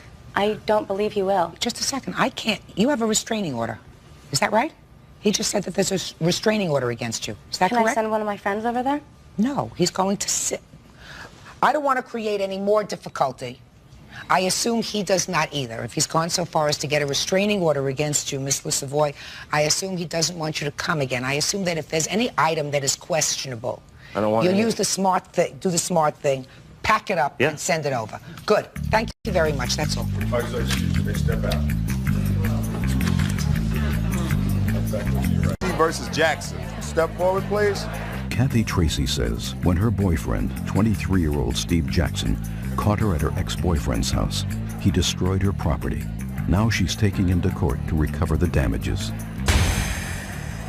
Order. All rise. Quiet in the courtroom, please. All rise. Sir. Judge, this is number 191 on the calendar in the matter of Tracy versus Jackson. Parties have been sworn in, Your Honor. You may be seated. Have a seat, please. Miss Tracy, your complaint reads like a short novel, but let me see if I understand it. This used to be your boyfriend? Yes. And then you broke up. Is that right? Yes. When you broke up with this gentleman, your name is Steve? Yes, that's right. You became involved with someone by the name of? Greg Schwartz. Greg. Then you moved in with Greg and that didn't work out, correct? Correct. Then you got back together with? Steve. Steve. Mm-hmm. And moved some of your furniture into his apartment. Correct. Pick it up from there. I moved my furniture into his house because I needed a place to store it. Steve offered his house to store it with no problem. So I... Well, just a second. You not only moved your furniture into the house, am I correct that you moved yourself into the house? No, I did not. Just your furniture? Correct. So you didn't stay at his house at all? I did stay at his house, but not permanently. I used his house for storage of my furniture. I lived with my grandparents at their home. Okay. So you weren't dating him at that point when you moved your furniture back into the house? Yes, I did. Yes, we were. So you were? You had renewed your relationship with him? Correct. Okay. Go ahead. And I moved my things into his house because he said it was okay. It was only a temporary situation until I decided to move back out again and take my things. And after spending a few months with him, we both realized that our relationship wasn't working out, and I broke it off with him. He became upset and angry and destroyed my furniture and belongings. What furniture did he destroy, Tracy? I have estimates and pictures. Just tell me. My couches, my bed, my VCR. I brought my VCR here for you to see. My comforter, my lamps. There's a garage door involved here, but that's later. My dining room table and my patio furniture. And... Okay. Did you get any of your things back? Yes, I recovered damaged property as well as what wasn't damaged. What wasn't damaged? My desk, and I would have to say that's about it. Mr. Jackson. Yes. Now, I read your answer. Mm-hmm. Am I correct, sir, that you do not deny destroying this furniture? That's correct. Okay, let's start with why you destroyed it.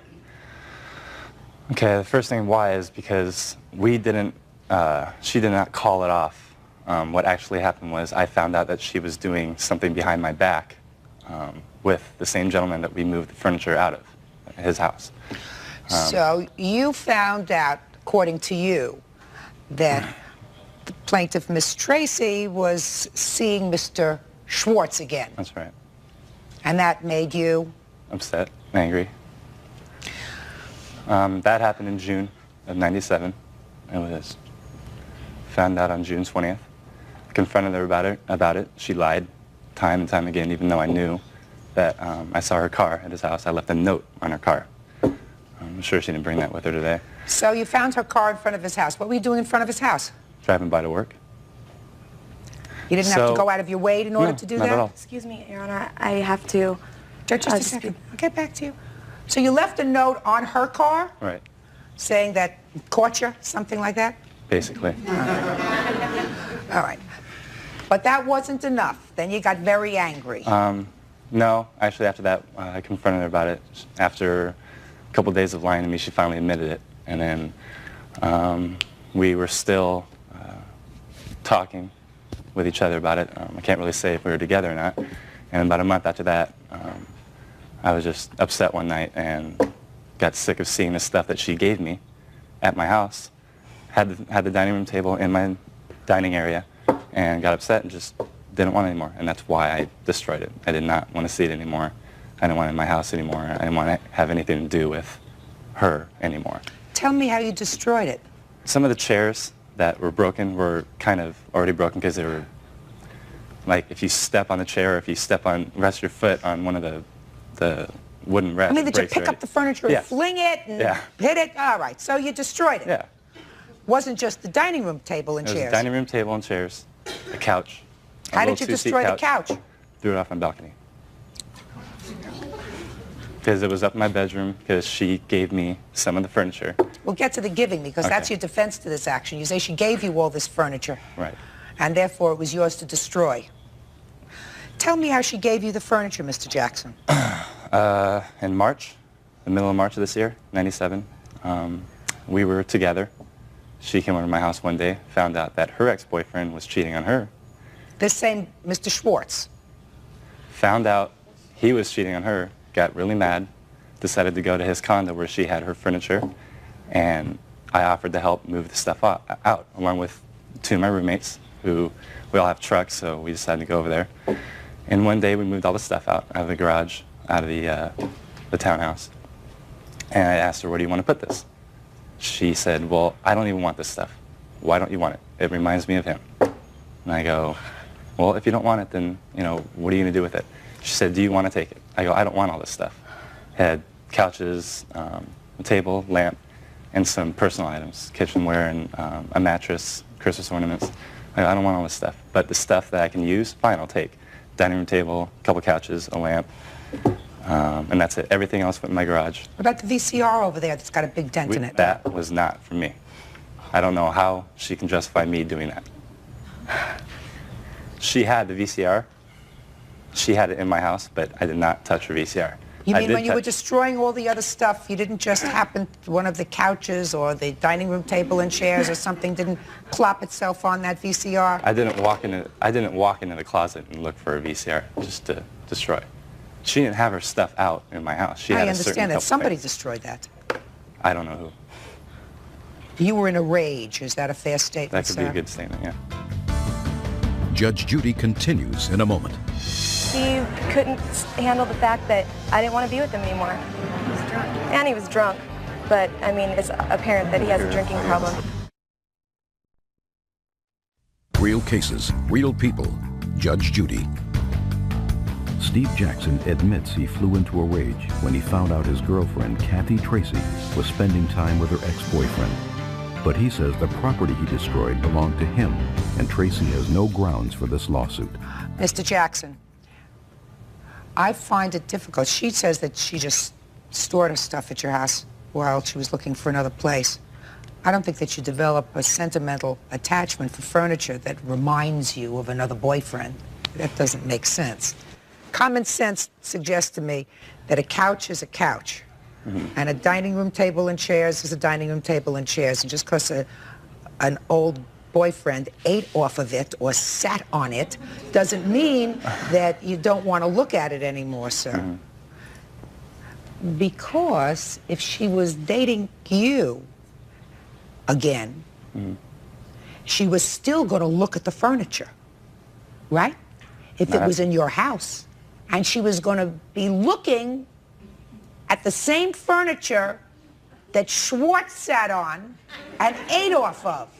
So why would she say, I don't want to look at it anymore, and then put it in a place where she have to look at it every single day? She said she didn't want it anymore. You mean she didn't want to possess it anymore? I'm just telling you what she said. When we moved it into my house, she said, I do not want this stuff. Your Honor. That sounds like nonsense. Yeah. Do I have any witnesses here? Yes. There are a lot of people on either side, but important witnesses. I don't want any nonsense witnesses because it's a busy day. Can I? Yeah? Yes. Chris? Step up here. State your name. My name's Chris. Chris, you have a last name. Chris Delacroce. Okay. I helped him move out the furniture out of Schwartz's house? Yes. Okay. It was my understanding that she didn't want it because it reminded her I don't want to know what of your him. understanding was. Your understanding is relevant to you. It's not particularly relevant to me. I want to know what you saw and heard.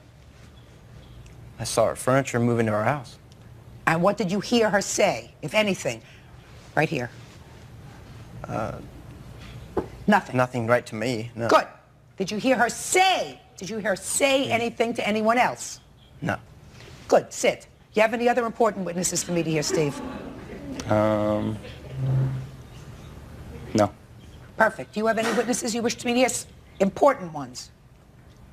Yes, I do. I have Steve's former roommate who lived in the house with him before my furniture was moved in there, while it was moved in there, and after it was destroyed, and I took what was remaining of it. Step up here. State your name, please. Vanessa Williams. Miss Williams, did you ever have a conversation with Mr. Jackson about the furniture? Mm-hmm. Means a yes or a no? Yes, I did. When did you have that conversation about the furniture? The night after it happened. The night after it was destroyed? Mm-hmm. And No. Was that a yes or a no? Yes. Okay. And what did he say to you? He said that he asked me that he said that he felt bad that he did this, and he asked me if he should reimburse her for this, and I told him whatever he wants to do. I didn't really want to get involved at the time. Were you his girlfriend at the time? No. You just was staying there with him? Platonic roommate. I rented a room from him. So he asked you whether he should reimburse her? Right. Mr. Jackson, a couple of other questions I have for you. Why don't you sit down, Miss Williams? Thank you. Did you have any of your own stuff in the apartment? My house? Yeah, in your house. Yes, I did. To destroy your own stuff? No. So you had selective rage? Right? That's correct. Your selective rage, Mr. Jackson, is going to cost you. Can I have a list of items that yes, there's that were pictures, destroyed? estimates. Thank you. Good. And, Your Honor, I also wanted to state when I filed this complaint, I made it for $5,000, but I didn't exactly total it up. It doesn't quite come up to $5,000, and I put the price difference that I came up with. Well, what is it? $3,939.52, I believe. Is that what all of these things cost you? Actually, I took estimates only because the places where I bought this furniture either are not in business anymore, so I got the closest estimate to my furniture that I had. Well, was this almost $4,000 more expensive or less expensive than what you actually paid for the furniture? That is about the approximate price range of the Not furniture. price range. I want to know what you actually paid for the furniture. To be exact? Yeah, to be exact. About Because I have the bills here. $3,200, but there is something else included into that that I did not buy. That's the garage door that he broke. Well, you didn't have a garage. Where I was staying the night that he destroyed my furniture. You mean at Schwartz's house? Correct. Let Schwartz sue him, unless you paid Schwartz for the garage door. Well, actually, I'm going to have to pay for it. No, you won't. You don't have to pay for it because he broke it. Let Schwartz sue him. How much was the garage door? $620. Okay, so we're down to $3,200. You just bought this furniture, looks like. Well, it's on hold. What do you mean it's on hold? It's an estimate. They wouldn't... Miss Tracy. Yes? How old was the furniture that was there? Less than 2 years old, and it was brand new. I kept it in perfect condition. That furniture was, I mean, I cherished that. And I took very good care. It was immaculate. It was brand new. There was nothing wrong with anything. All right, now let me take a look at this furniture, what it looks like. There were 2 sofas. Did you throw both sofas out? No.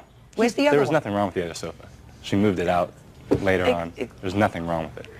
Your Honor, Was there he anything wrong with urinated on it. He slashed it up, but he didn't throw it over his balcony because it was too big. No, that is absolutely not true. Let's not talk about slashing it. Did you do anything else to it? No, that is not true. I did not urinate on her couch. Well, that's Did you let anybody else do it? No. Judge Judy continues in a moment. He does not have any ambition in life except to sit on the couch and drink beer and watch the football game. Real cases, real people. Judge Judy. Kathy Tracy is in court with her ex-boyfriend, Steve Jackson, because she claims he destroyed her property in a jealous rage. Mr. Jackson, you slash up her mattress? No, No? I did not. It's all slashed. I didn't slash her mattress. What I did was destroy the dining room table, the chairs, You the didn't- lamp, and the couch. That is not true. Well, who destroyed this?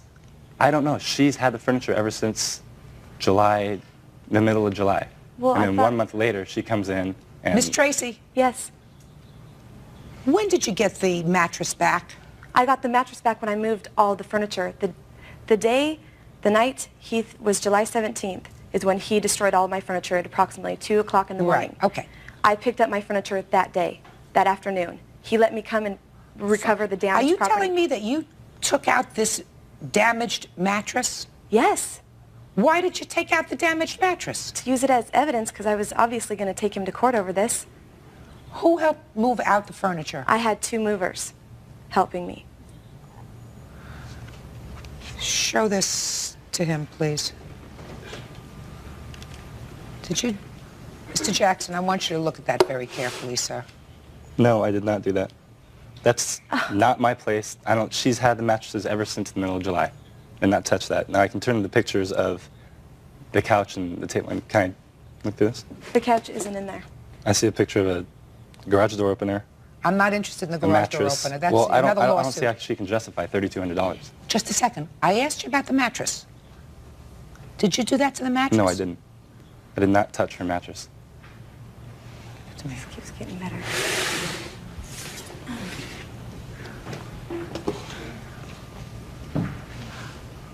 Who are you? I'm Danielle Crockett. How do you know her? I've been her best friend for about 4 years. Best friend, did you see the furniture when it came back to her house No, after she moved it out? Did you? Who are you? I'm Nicole Halterman. Not that day. Actually, I had gone to Steve's house that night because I'm friends with his roommate, Vanessa. And I saw the furniture damaged. Did you see the mattress? Not the mattress, but everything else. She'd already taken the mattress out of the house. She took the mattress and the couches, but she left the table because it was in too many pieces to take. The patio furniture was in too many pieces to take, and the lamps. I saw those in his backyard. Looked like they had been thrown over the balcony. Okay, but the mattress she had taken, she didn't take any of the property that was destroyed, is that well, right? the table was in, like, toothpicks. Just answer my question. Okay. She didn't take any of the property that was destroyed. She left all the badly damaged property there. Is that what you're saying to me? She took, like, the VCR and the mattresses, all the other stuff that was destroyed. Just a second. Did you see her take the mattress out? No, because I was at work when she So did you that. don't know whether the mattress was destroyed or not? Well, Steve had admitted to me that he had destroyed it. Oh, did he? Yes, he did. What did he say? That night when I was at his house, he said that he felt really bad that he did it. Did what? Destroyed the couches, the mattresses, the table. He said the mattresses? Yes. Are you sure? Yes. He mentioned the mattresses, the table, he mentioned everything. Okay. Good. Judge Judy is ready to rule. Mr. Jackson, when you have a fit of temper, you have to pay. Understand? I assume that that's the comforter. Is that what that's doing here? Yes. Would you like to see All it? right. I just assumed that that's what it Your was. Honor. Not part of the new decor in the courtroom. When you have a fit of temper, you have to pay. And your story is a lot of who shot John with regard to her giving you the furniture that she gave you because she didn't want to look at it anymore because it had an emotional attachment to Mr. Schwartz. So it's going to cost you. It's not going to cost you in this lawsuit the garage door, because I don't want to hear about that. If you damaged Mr. Schwartz's garage door, he'll take that up with you at some other time. Ms. Tracy, I am awarding you $3,000 to replace the furniture. Judgment in this case is for the plaintiff in the amount of $3,000. That's all. Thank you, Your Parties are excused. You may step out. I'll back to you, Judge Judy continues in a moment. And on the... He's on Cooper versus Campbell. Step forward, please. Babysitter Carrie Cooper is suing Catherine Bennett Campbell for unpaid fees. But Catherine says Carrie neglected and humiliated her son by leaving him sitting in his soiled clothes for 2 hours.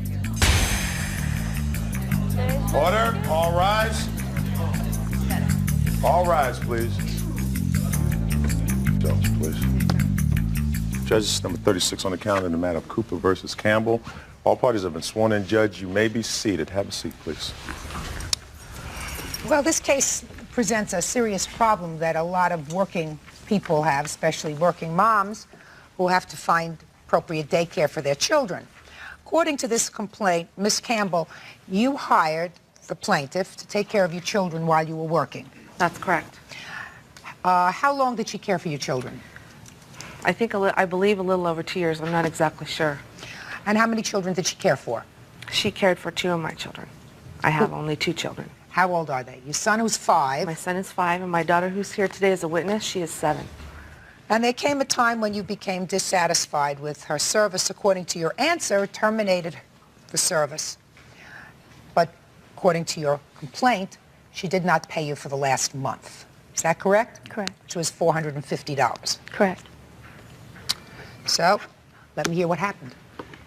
I provided a service to Mrs. Campbell for the month of April. There had been problems previously for months with her son having uncontrollable bowel movements, and I had suggested several times on occasion for her to have him evaluated, and she disregarded that. Oh, that's not true. Just a second. And you know it. According to these papers, Ms. Cooper, you were aware of the fact that her son had some serious problems. Right. What kind of problems does he have? My son is learning disabled. We believe he has ADHD, and also he's been diagnosed with stress-related seizure disorder. And according to your papers, he did have a couple of grand mal seizures. He's had 2 grand mal seizures. The first occurred the first day of preschool. The second occurred in Carrie Cooper's residence. And the ADHD is attention deficit hyperactivity attention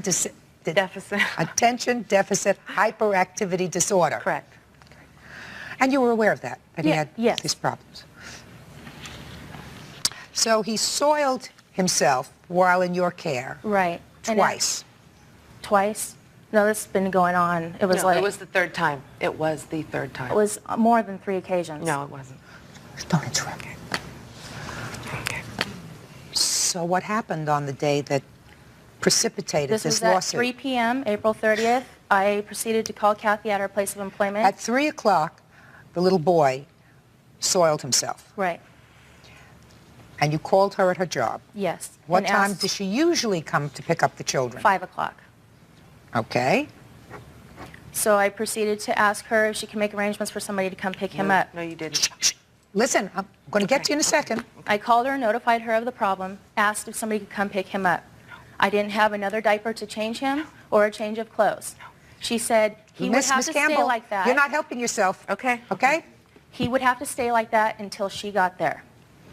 At which time, I put him in the hallway because I have tile there. I have carpet everywhere else. I put him in the hallway to wait for his mother. How did you put him in the hallway? I just had him sit on the floor in the hallway. Well, describe this place to me. Okay, my front door, then the hallway, then you go into my living room. The hallway is all tile.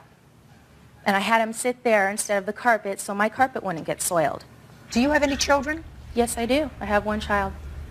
Boy or a girl? Girl. How old? 5. Well, let me ask you this question. Okay. Why didn't you take off those soiled clothes from the little boy? And at least for the 2 hours that he was waiting, why didn't you put on a pair of your daughter's overalls, something? I just did I called her and asked her to come get him. I did what she told me to do. No, Miss Cooper, I'm talking about humanity. I'm not talking about what she told you to do. She called her at work and you said somebody has to come and get him. Well, this is 3 o'clock in the afternoon. It's not easy on a moment's notice to get somebody to come over and pick up the boy. These were children that you had watched for 2 years. You have a child of similar age, who I'm sure has a pair of sweatpants, because girls always have sweatpants, just like boys do. Take off the diaper or the pull-ups that he was wearing. I don't know, burn them, do whatever you want to do with them. And in the meantime, until she gets there, put something of your daughter's on. Why couldn't you do that? Instead of putting him out in the hallway. Since I started watching the kids, he was potty trained. I never agreed on changing diapers. She knew of the problem. She knew that I wasn't going to do that. That's why every time it happened, I called her at work, and either her husband or herself would come pick him up. What do you mean you never agreed? Children have accidents. I understand that. And you mean if a child has an accident, you don't take care of that? Yes, I do. Well, and so what was the problem here? If you wanted to terminate this and say, listen, after today, I'm not taking care of him anymore, I could understand that. My problem, Ms. Cooper, is it's very traumatic for a child. I know I've had children, and it's very traumatic for a child to be left that way, humiliated in a hallway alone. A 5-year-old understands, has the cognitive ability to understand what you're doing. It seems to me there's a certain lack of humanity in not taking care of the problem and then saying, at the end of the day, Miss Campbell, I can't, I won't, I don't want to take care of your children anymore because this is a problem that I don't want to have to deal with. I had told her that 2 weeks prior to that. But still, you continue to take care of the children, right? Right. But you can say, I'm not going to do it anymore without taking it out on the child. The child is the one who's traumatized. She may feel very badly about her son, but it's the child himself who's left with that feeling, that terrible moment of being in a hallway because he soiled himself, especially when he has the kinds of problems that this little boy has. Who's wrong? All right, Miss Campbell, I see you're real upset. I want to tell you, first of all, she handed me his clothes in a clean bag. The difference between the other two incidents and this, he was wearing a pull-up. All she had to do was take off the pull-up and clean him up, put his clean clothes back on him. She's lying. Those clothes were in a bag. My daughter's here. She knows the story. When I walked up, he was standing by the front door. The neighborhood children had gathered, and they were laughing at my son. I will never in my life forget the look on his face. Judge Judy continues in a moment. My son is going into therapy June 19th for what she did to him, okay? It wasn't a safe environment at all. And later today... You owe me my money. You gotta pay me. Well, I'm not gonna pay you because you still owe me. Real cases, real people. Judge Judy. Catherine Bennett Campbell says her babysitter, Carrie Cooper, neglected her 5-year-old son, and so she refuses to pay the fee. He was standing in the hallway like she said, but you could see him. I could see him in the corner with his head down. When he came out to me, his pull-up had been on him for 2 hours. It was sagging. He had only a t-shirt on. She had just bagged up his clean clothes because she simply did not want to deal with the situation. Those weren't clean clothes. They were clean clothes. Sir. I'm sorry, Your Honor. I had to say something. Well, then you step up here. You want to come up here and say something? I'll hear you. They were not... They were soiled clothes from days before. Miss Campbell, why don't you say anything? She doesn't bring diapers. She had bring clothes before, but they had been soiled in prior. That's why they were in a plastic bag. What's your name, sir? I'm Tom. Tom what? DeLeo. Mr. DeLeo. You were home when this happened? Yes. You have children, sir? Yeah, her daughter's my daughter. You know how protective people are of their children? Yes, I do. Miss Campbell is protective of her child. You are particularly protective of a child who has a disability. We were protective of her kids, too. No, Mr. DeLeo. You're not protective of a child, sir, if you don't take care of that child. Well, it's not in the same way that you would take care of your own child, and you would not leave your daughter in that situation. And if you would not leave your daughter in that situation, you don't leave a child entrusted to your care in that situation.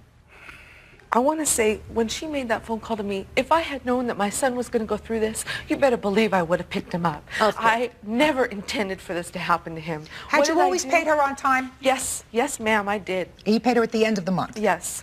For the preceding month? Correct. Now, you know that she took care of, by the way, did you report this incident? Yes, I filed a police report, which I have a copy. Tom DeLeo is also involved. I want to explain to you this. When my children got into the car, both of them at the same time told me, Mommy, Tom hit Josh in the head. Tom hit Josh in the head. Then Josh told me, no, you know what? Jenna's going to tell you. Then Josh told me his feet hurt, and that's when I asked him, were you in the corner all this time? And Josh said yes. I have filed reports with community care licensing. I have filed a police report. I have filed a police report. Child Abuse Registry is currently investigating that. Anaheim Police is awaiting their report. Okay, well, that's a good idea. What's your name? Jenna. Jenna. Jenna? Is your name Jenna? I have a little granddaughter whose name is Jenna. She's 2.5. Jenna, would you like to come up here and talk to me for a minute?